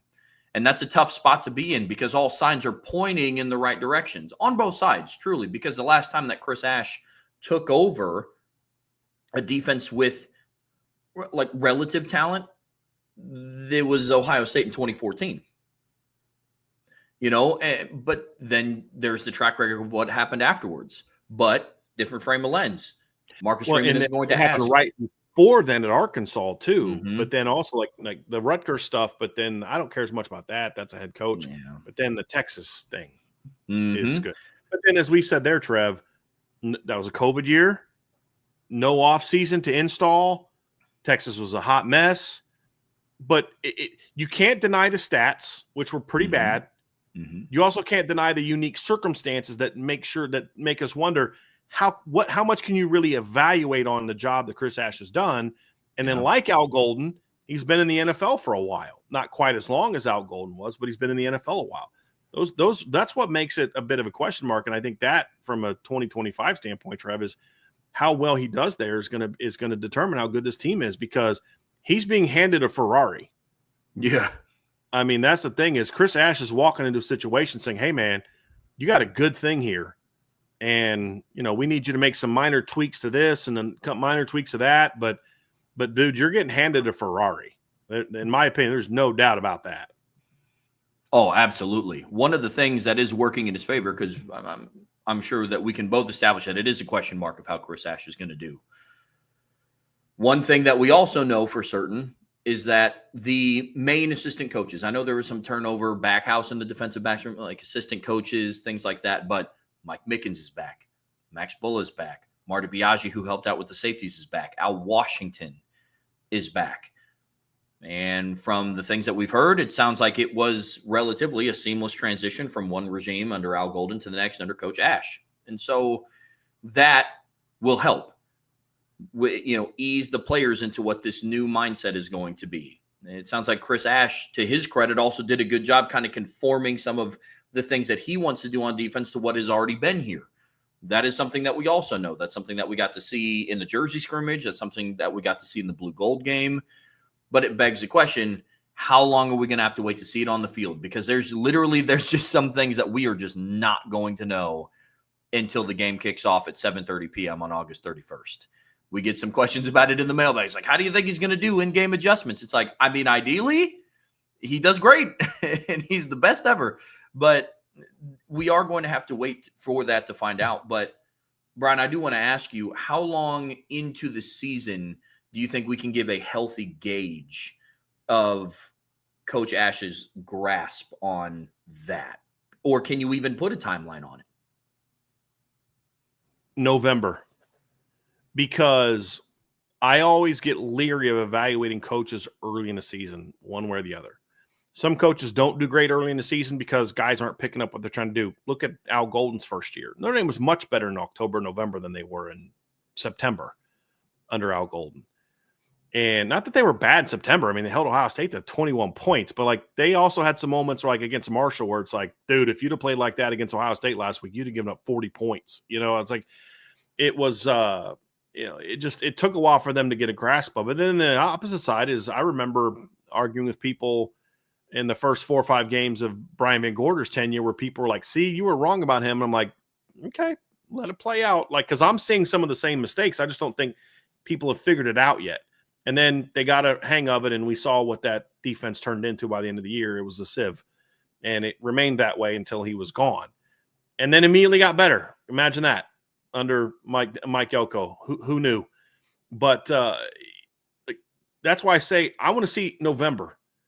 If they struggle a little bit early, okay, maybe there's some learning some new things. But if they're rolling by October, November, then I can forgive some of the not looking great in September. But they could also look phenomenal in September, because people don't really have film of how he's going to use these players. But then they get 4 or 5 games under their belt, and now you get to November, and the offensive – Bill O'Brien's got a much better idea of what Chris Ash wants to do than what Colin Klein will have, or what Shannon Dawson will have in games 1 and 2.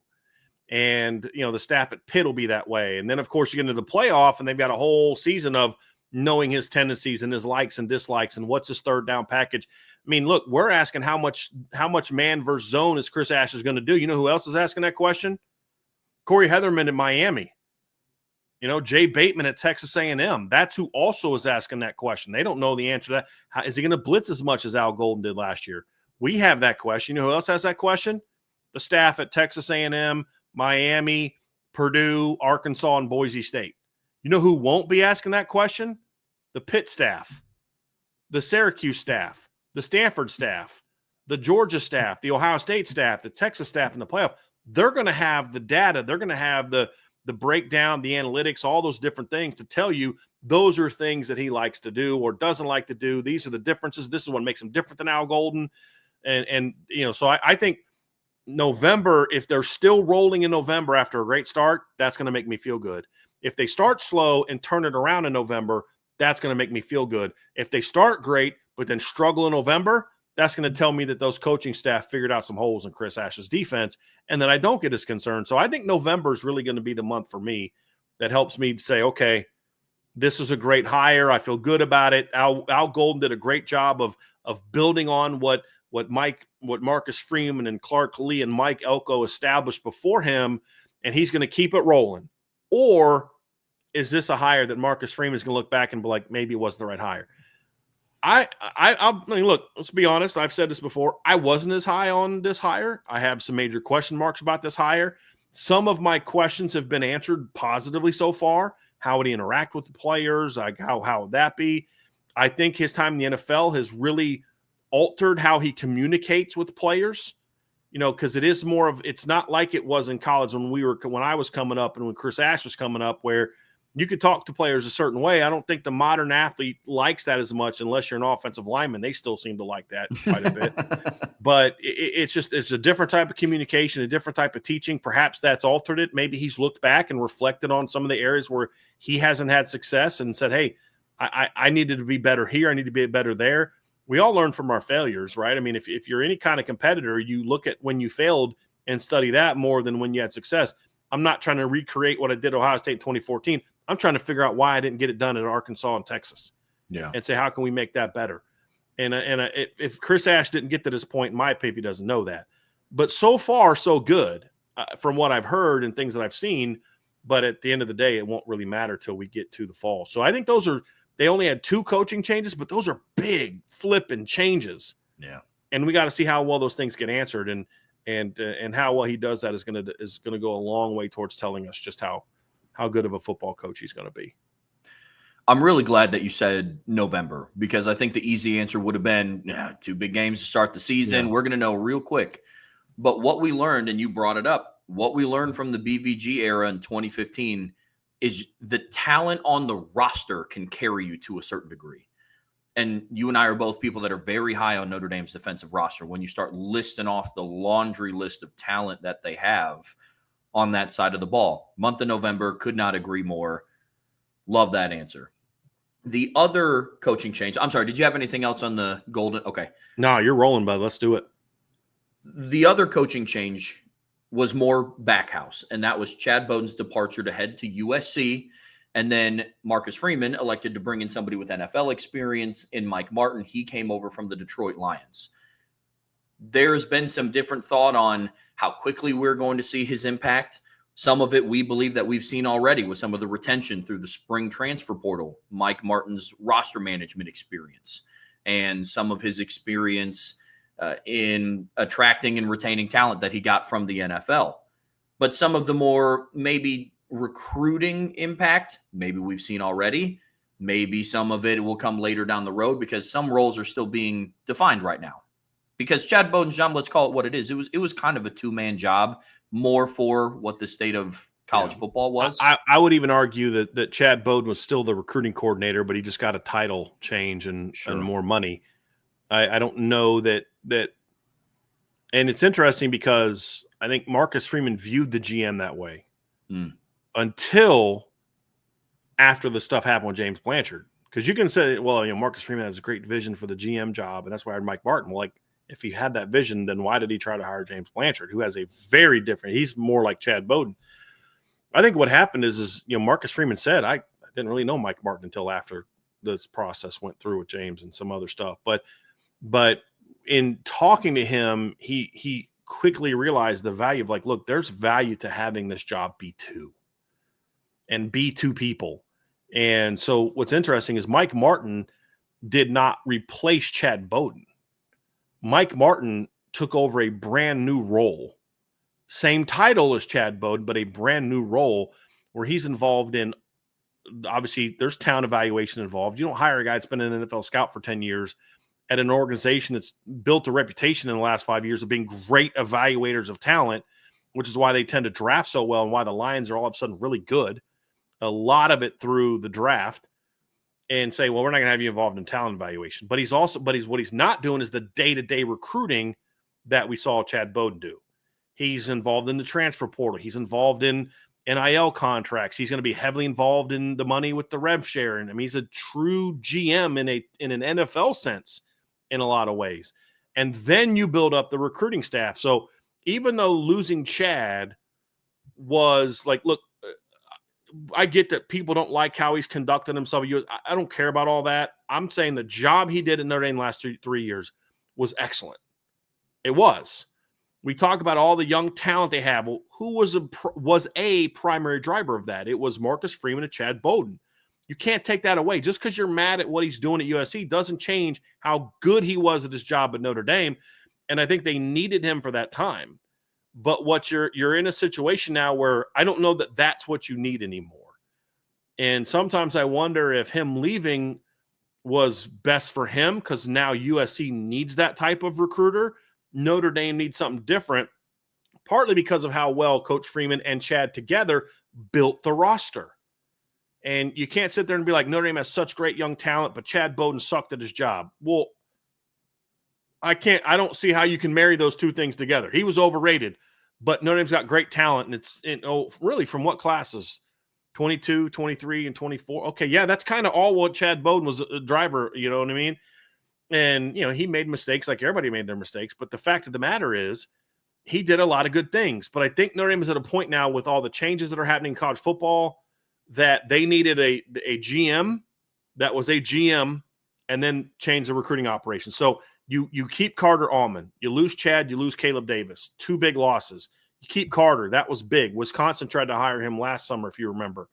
And then you bring in Myron Tungavaloa-Mosa, who, talking to somebody yesterday, like Carter Allman's getting a lot of love right now for the job he's doing as a recruiter, and he deserves it. I mean, he's a Notre Dame grad, loves Notre Dame. He's doing a tremendous job as a recruiter. But it's an operation that's bigger than just him. You look at the job Jordan Blake is doing coming in, and he's actually kind of the guy that replaced Chad as sort of that director of recruiting. But another guy that I've heard great things about as a recruiter since he's got here, Myron Tungavaloa-Mosa. And, talking to a source last night, it sounds like this staff has really hit their stride. And then you saw some ladies like Becca Seitz got a promotion. Her replacement's doing some things. So like a lot of the back office people that are very involved in putting these visits together in the organization and this and that and the travel and all, they're doing a great. I mean, there's a lot going on right now where they're working really well together. And then also what's happened is during this change, and this is why I think in the recruiting operation, I think Notre Dame is better now than they were under Chad Bowden, because what I think happened under Chad is there was a lot of coaches that kind of pushed off recruiting onto Chad. And they just kind of let Chad do the evaluation and let Chad and his staff do the recruiting, and they could just go coach. Now it's more of a team thing where, yes, the recruiting staff is going to do their job, but you now have to be more involved in recruiting your position and evaluating players at your position. And I think that's also helped Notre Dame as well. So your recruiting operation, Marcus Freeman made great hires from what I've been able to gather so far in replacing Chad and Caleb, by bringing in Jordan Blake, by bringing in Myron Tungavaloa-Mosa, keeping Carter Allman, and then bringing in Mike Martin to kind of oversee it all. I think you've seen a really big impact of guys can absolutely sell this institution.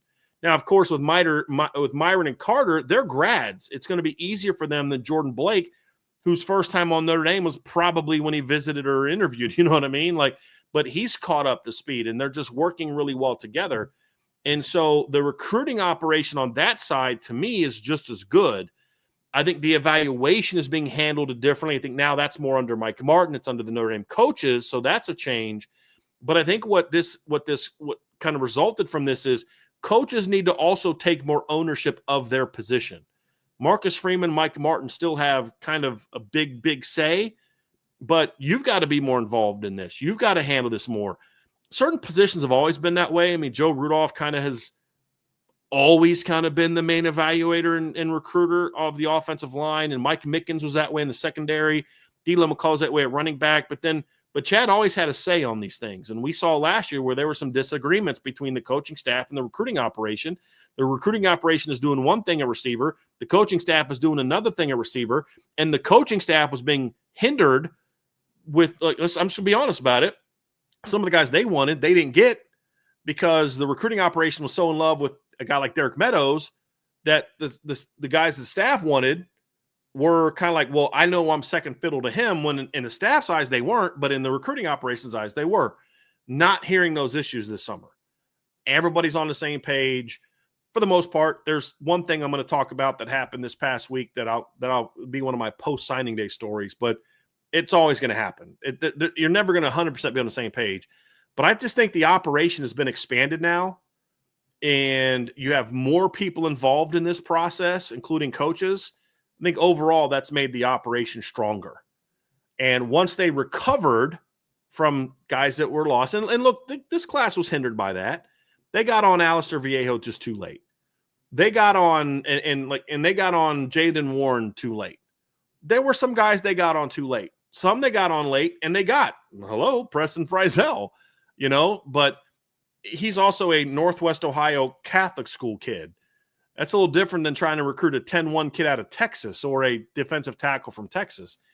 And, so and those things that's part of the change of going over from staff to staff. But overall, I just think the operation is just better now.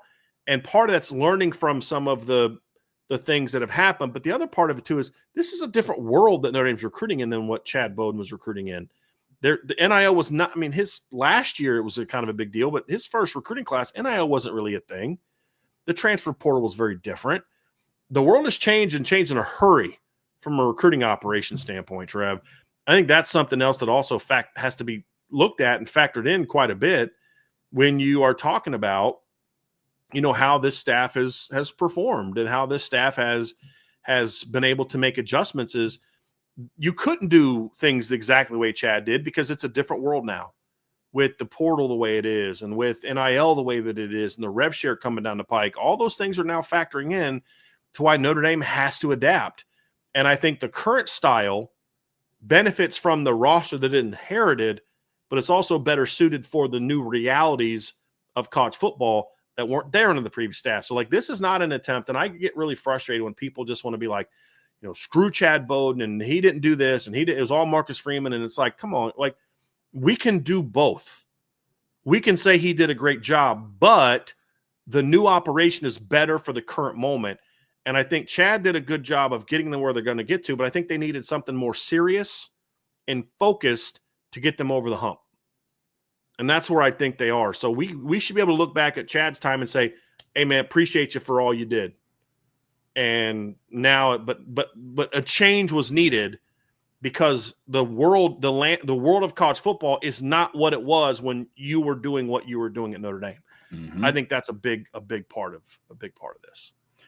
Yeah, two main things stick out when I look at this recruiting operation. One, the decision to hire Mike Martin, and I talked about this when the decision was made. That is Notre Dame taking the first step in being a proactive program in the ever-changing landscape. A lot of what they were doing before was a little reactive.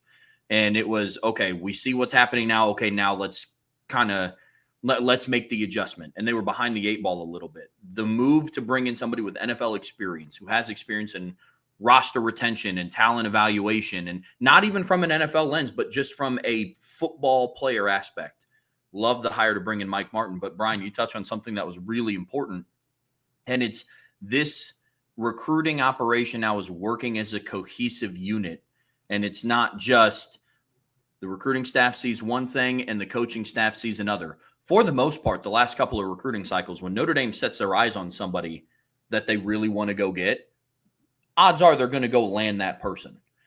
Now, where the difference is from last year to say this year is now their targets are set at the same person at the same time. There isn't this backhouse, state your case as to why we should go get this person. And it's just hey, you seen what I'm seeing? Sure am. All hands on deck. Let's go get this person. As if the last four signings weren't case in point for that.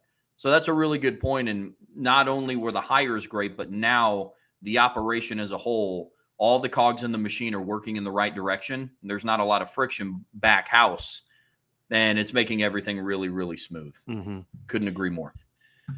Now, long term, let's see how it goes. But I think there's a reason why the structure, the seriousness, the focus is a big reason why they're having the recruiting success they're having now, seeing the results of how well the players that were brought in before have performed. But then also you're dealing with a much stronger pitch. I mean, before Notre Dame had all the academics and all the networking and all that, the degree and this and that and all these great things about Notre Dame. But now you're also selling, dude, we were a third down stop away from having a chance to tie the national championship game in the fourth quarter. Like that's the selling point. And we didn't get it done. And that's why we need you to come in here and help us get it done. And it's a whole lot easier to sell to Javion Osborne and Joey O'Brien and Kari Adams and Elijah Golden, if they're able to get him, and Tyler Merrill and all these top players, Caden Finley, Jonas Walton, when you're like, dude, we were in the title game, you're the guy that's going to help us get us over the top, as opposed to, well, we made it to the first round. Now we got beat 42-17, but you're the guy that's going to help us get over the top. Like, really? You know, Notre Dame's got a different deal. Like, we beat Georgia, we beat USC, we beat Penn State, we beat Indiana. We got to learn how to beat Ohio State. Marcus Freeman's got 9 losses in his career. 3 of them are to Ohio State. That's one of those things. I mean, last 2 years he's had 5 losses. 2 of them are to Ohio State. I mean, those are things you look at and say, now you can help us get over that hump. And that's a much easier thing to sell than, you know, hey, we went 10-3 and lost to Louisville and Clemson and Ohio State and almost got beat by Duke, but you're the missing piece to us playing for a title. It's a much easier sales pitch now. And that's what's helping too, because now you combine elite football with elite everything else, which Notre Dame always had. And it's not a coincidence that you're seeing the success they've had. But I do think that they needed a change of direction. And it was kind of forced upon them by losing Chad and then James Blanchard saying no. And then Marcus Freeman kind of, for different reasons, kind of decided to go a different direction. I think that's the direction he needed to go to. I think it's going to be a good thing that they're ultimately going that direction. Because you said it earlier, Trev, Chad was basically responsible for doing 2 jobs. Now they have one guy doing all of it, but he now has the ability to delegate more than what Chad did, because Chad had to do a lot of the things that job required. Mike Martin's involved in recruiting, but now it's like, hey, Jordan Blake, hey, Carter Allman, hey, Myron Tagovailoa-Mosa, I need you guys to do this. And hey, by the way, coaching staff, I need you guys to take more ownership of the recruiting operation as well. And that's a big piece of it. And so you're seeing, I mean, we're hearing not just Carter and Myron and Jordan Blake, but, you know, I think it was Shaun was interviewing Preston Frizzell, and he's talking about the great job, and Evan Jacobson, and they're talking about the great job that Harris Biven has done in recruiting. We talk to D. Lyman and they'll sing the praises of Nick Sebastian, you know, Coach Codlin, the guy they brought over from West Virginia this offseason. We hear kids talk about him in the secondary along with Mike Mickens. Those things help as well. And you just have a much bigger operation of people involved in this. And it's why the results are the way that they are. So long term, I think Notre Dame there's more certainty for me long term than the short term. But that's because the long term, we're seeing results right now. We're seeing what the recruiting operation is doing right now. We're not seeing the results of what Chris Ash and Coach Sider can do from a coaching standpoint. That's the uncertainty. But if that can be answered, then I think we look back on this offseason and say, this was a phenomenal offseason for Notre Dame. And that's what good coaches do. You lose really good players, you replace them with even better players. And that's what the best ones do.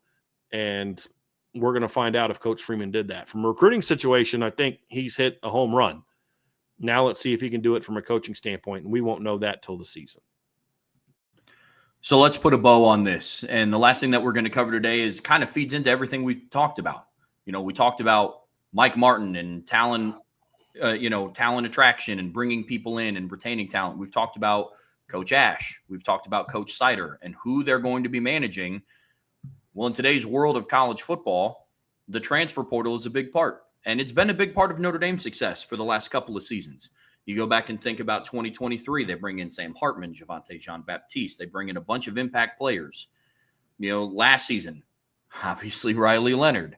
You bring in Bo Collins, Chris Mitchell, Rod Hurd, a bunch of different people who made impacts over the course of the season. And this year, outside of the quarterback position, Notre Dame went back to the portal to get some crucial support. Now, it's still stuck to the identity of what Notre Dame wants to do with the transfer portal. They're using it as a supplemental piece. They're not using it to completely build up their roster. More so, they use it to kind of fill in some of the cracks, provide some much-needed depth. And I think this year you could make the case that Notre Dame in the transfer portal utilized the portal more so for depth than immediate instant starter success, like what they did with Riley Leonard, what they did with Sam Hartman.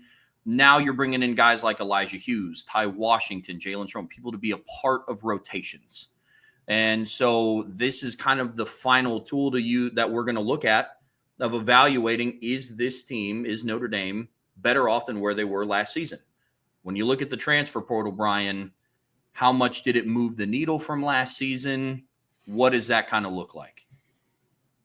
What's interesting is you got to take quarterback out of the equation because it's a different animal. I think the position players in this class are better suited to have a bigger impact even than last year.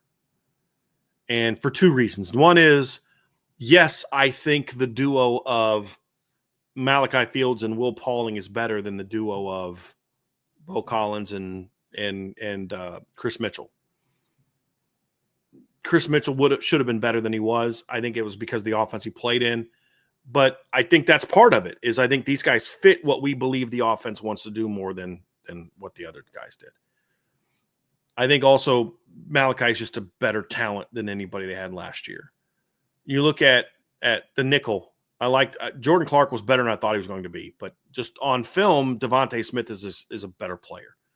Jalen Stroman on film is a better player than what Rod Hurd was, and he was recruited to play the position that Rod Hurd was not. Rod Hurd was recruited to play the same position, but he had not played that position in Northwestern. He was more of a corner and nickel. And you brought in R.J. Oben, that didn't pan out. You're bringing, but the difference is now, if Jared Dawson is as good or better than he was at Louisville, that's great. That's a bonus. If he's not, you should be okay there.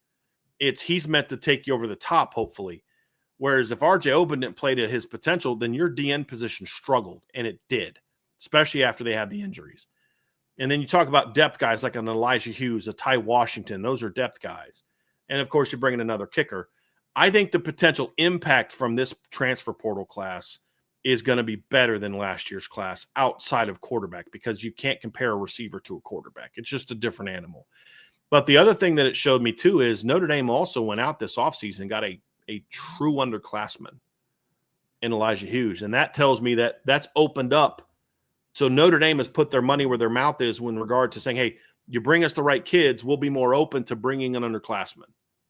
And that's what they did. Malachi Fields is an underclassman in the same way that Bo Collins and Riley Leonard were. He was a semester away from graduating.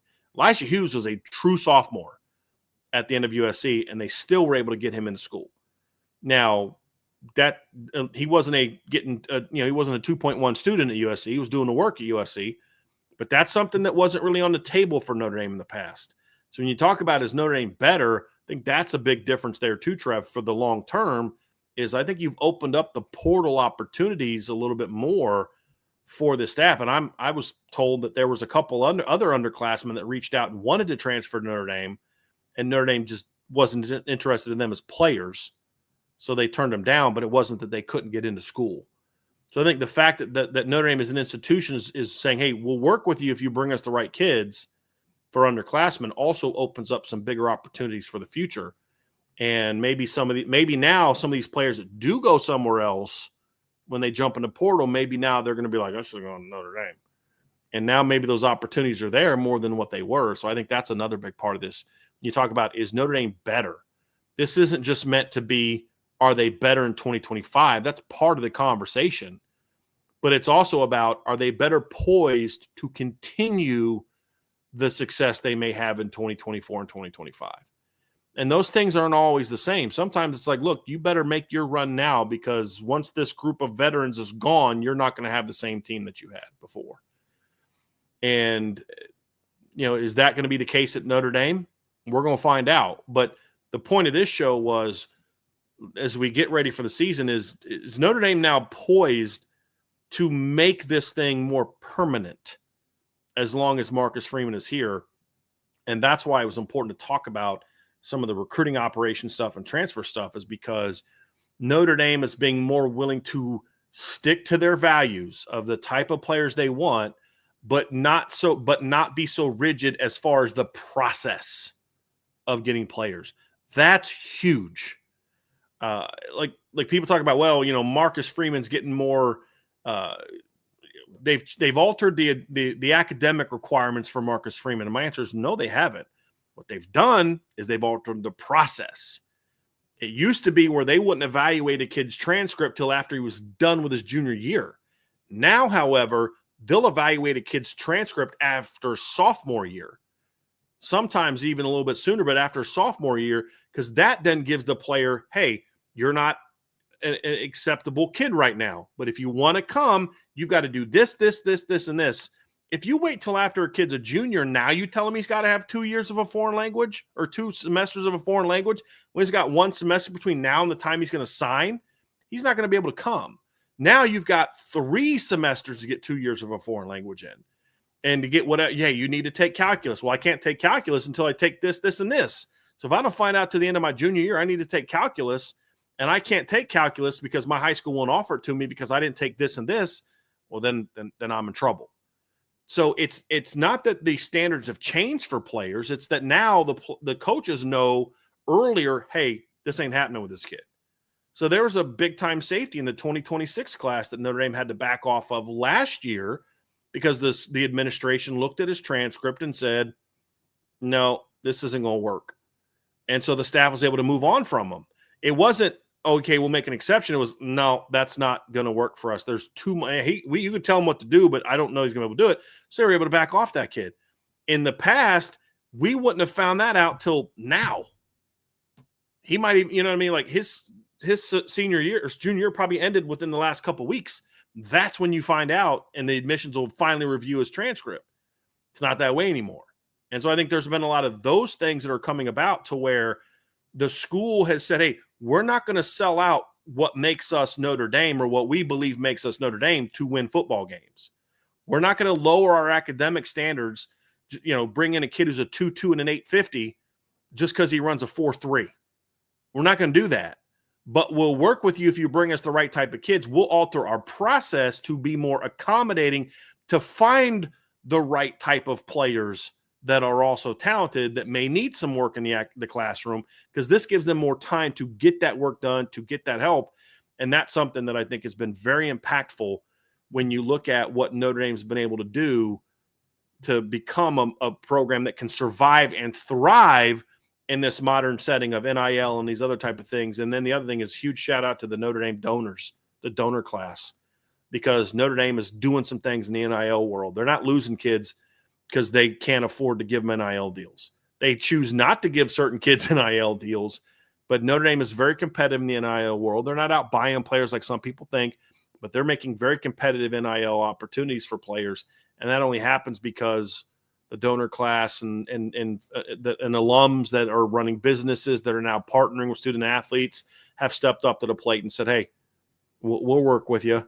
And I think that's a big part of this too. And those are all things that were big question marks 3 years ago when this whole thing started going down. It's like, is Notre Dame going to want to be involved in this process? Are they going to kind of bow out? There's some things that Father Jenkins said that made you think that maybe Notre Dame won't even partake in this the same way. We felt that if Notre Dame did partake in it, it'd be great when Notre Dame stepped up to the plate. And the leadership at Notre Dame has certainly done their part. And I think part of it too is because they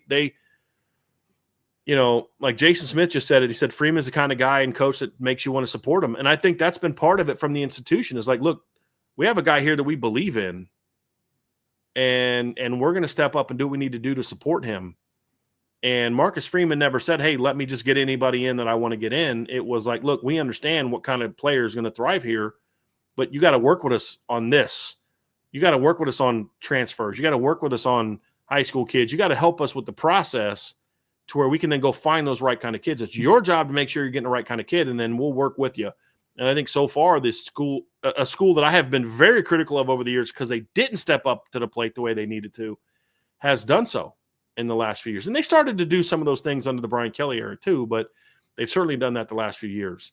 And I think that's played a big role in why they're succeeding, on top of the fact that you've got the right coach who's hiring the right people around him to also go out and thrive.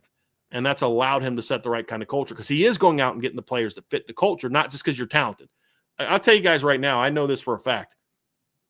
There are several players in this class in 26, and there were several players in last year's class that if Notre Dame was willing to take them, they'd have got, and they were really good players. But they said no, because they didn't view those kind of kids as fitting in here. They were going to rock the boat from a culture standpoint. They didn't have the right kind of team first mentality. Notre Dame could have got those guys, but they said, no, we care about talent, but we care about talent that fits this. And so he's willing to walk away from some of those players because he believes there's other players that are just as talented that do fit. And he's been able to do a great job with that. So I'm very encouraged by what we're seeing. And that's what makes me think that this is something that's sustainable. That's where I'm at. Yeah, I think that's really well said. And all the things that you listed out, I think, is feeding into the perception around Notre Dame changing. The transfer portal class also fits that narrative as well. Look, you see who they're bringing in this year's transfer portal class compared to who they brought in previous classes. The narrative has changed there as well. Got a starting nickelback from Alabama. They got a defensive lineman from Louisville who was home to one of the better defensive lines in the country last season. Like Trev, does Malachi Fields come to Notre Dame if they're 8-4 last year? I don't think so. No, I couldn't agree more. Look, man, maybe they get Devontae Smith because of the relationship he had with the coaches from back in the day, but maybe. But I mean, they probably get Will Paulding because of the relationship with Mike Brown. But they get Malachi. Do they get Jared Dawson? Do they get Jalen Stroman if they're coming off of an 8-4 season? I don't think that they do. Oh, absolutely. I mean, you could even make that case about Elijah Hughes. I mean, do you go out and get somebody who rounds out your depth, somebody who has a pretty high ceiling that the coaches evaluated at previous camps? If you don't make the run, you know that you went on, you go back and think Malachi Fields was going to be the example I was going to use. And it's like, look, you don't go out and get somebody that had over 1,600 receiving yards, over 100 receptions, and 10 touchdowns in 2 seasons if you don't go on the run that you went on. And there was some hype last year about Bo Collins coming in. And I love what Bo Collins did for Notre Dame. Answered the bell for 16 straight games. And he will always have my respect for that. And always have my respect for the back shoulder catch against Texas A&M and catching the 2-point conversion in the national championship game. But from a perception standpoint, I think people fell in love with the idea of Bo Collins, not the production of Bo Collins. Because, Notre Dame just got a starting boundary receiver from Clemson. And like we pointed out on the show a lot of times, Bo Collins in South Bend in 2024 was what he was in Clemson, South Carolina in 22-23. And that's a good football player. It is. It is. But what makes the Malachi Fields impact so much greater is because of the run, because of now the perception of what Notre Dame has done. You go out and get a receiver like that. Because if Malachi is what he was at Virginia, you're getting a much better player. Mm-hmm. Like you got to be careful at going and getting a player and then asking him to be something for you that he wasn't even at the school he played at. Sure. And that's not really fair to do. Where with Malachi Fields, it's just do what you did at Virginia. Mm-hmm. With Will Paulding, it's do what you did when you played for Mike Brown at Wisconsin. I don't need you to be in it 70 catches, 800 yards. That's all I need you to be. Jared Dawson, dude, be what you were for Louisville last year. That's all I need you to be. Devontae Smith, be what you a better technical coached version of it. But like they're going to get better coaching in certain spots, but it's not like I need you to physically do things you didn't do at the other place or produce at a much higher level than you did the other places. Dude, just do what you did there. And that's what I say when you have a higher level of performer you're getting. Notre Dame always needed guys to play to their max to have a shot to win some of these games. But when you play the Bamas and the Georgias and the Ohio States, those guys at their best is not good enough to beat those other teams. And that's something that's changing. And the run they went on last year, which was fueled by the recruiting that was done before this group of recruiting people showed up, except for Carter Allman, who's part of that recruiting operation. But it's now about taking it to the next level. And that's what they did in the portal this offseason. And that's what they did, in my opinion, they're doing to an even greater degree. I mean, if they finish the way that we think they're going to finish with this class, this is going to be an unreal good recruiting class. Man. It really is. It really is. Oh, absolutely. And now the rest of the roster is caught up to the point where they can let their transfer portal players thrive the way that they should be able to. Because now it's all about complementary football. And I think that's absolutely the state that they're at. So, Bryan, any final thoughts on the transfer portal? No, I think at the end of the day, recruiting operation wise, I think Notre Dame is better than what they were. Mm-hmm. I feel comfortable saying that roster acquisition is there. The question now is, will they at least be able to stay on the same level from a coaching standpoint with Coach Sider and Coach Ash from where they were with Coach McCullough and Coach Golden, who were flat out two of the best in the business. It's big shoes to fill, but that's what they're being asked to do. That's the final piece to, okay, you're another semifinal team again, or you're going to win a championship. Those two things are a huge, huge part of that. And then keeping Mike Mickens, keeping Al Washington, keeping Mike Brown, who was pursued by an NFL team. I think keeping Max Bulla, those are all things that helped as well. Keeping Marty Biaggi, it helps with the continuity. Now you're going into year 2 of Mike Denbrock, so you're not like new on both sides of the ball. You're a little bit newer over here, but then Chris Ash comes in with it, the same coaching staff that Al Golden had, same D-line coach, same DB coach, same linebacker coach, which helps, I think, with the transition for Chris Ash to make it a little smoother as opposed to a guy coming in and bringing his own staff where they got to learn all the players. Chris Ash can get caught up to speed by the coaches. Yeah. So I think all those things are important. And that's another area where the Notre Dame, in the institution, has stepped up in a way that they didn't in the past to make sure that guys were getting – I mean, there's a coach on staff now, I remember a few years ago, where it's like they had to kind of do some things. He had to do some things to get the school to be willing to – Marcus Freeman had to do some things, and they had to finagle some things to get the school to step up and pay him. And now it's different. It's just like, okay, you did a great job this year. Here's a raise. And it's a little – I mean, I'm being a little bit simplistic with it, but it's just they've really stepped up in ways they haven't in the past. And that's been a huge part of this whole thing. Yeah, absolutely. Couldn't agree more. Well, all right, we do have a couple of super chats to get to before we get out of here today. So I believe the first one. Yeah, I'm bringing this up from Raymond Hart. And Raymond, Thank you, man. I saw the comment you made earlier about your father-in-law, and we will definitely be praying for him, man. And I'm sorry to hear he's not doing well. That's tough times, bro, but we'll definitely be praying for you. And Raymond says, thank you, Bryan and Trevor, for keeping our spirits up even during trying times, and go Irish. We appreciate you being here, man. And I really appreciate the fact that you came here for solace and to be with people that care about you. I think that says a lot about the community and the people in the chat. And I know that sometimes they frustrate me because they want to talk about what we're not talking about, which is just distracting. But like sometimes the distractions are worth it because it's about more important things like this. Yeah. And so I really appreciate you, man. And I know I get frustrated sometimes during a show for reasons that I have, but I still love you guys, and I'm still very thankful that we have the community we have, and things like this are a big reason why. Super chat from Lou Holtz, Thunder and Bolts. Thank you for the super chat. Will the passing production this year cause Notre Dame to flip a high-profile 2026 wide receiver? Also, Eifert went to Dwenger, not Lures, mentioned a few times in recent shows. My duty as a Dwenger grad to clear. Yeah, Jalen Smith went to Bishop Lures. You are correct. Tyler Eifert went to Bishop Dwenger. So that's my bad. Thank you for the correction on that. But yes, definitely different colors and everything. So that's my bad. But I keep thinking Bishop Lures because that's where Jalen Smith went. I'm pretty sure that's where Jalen Smith went. Let me make sure I'm not talking out of my you-know-what. But I'm pretty sure Jalen Smith went to Bishop Lures in high school. So yes, but Jalen went to Bishop Lures.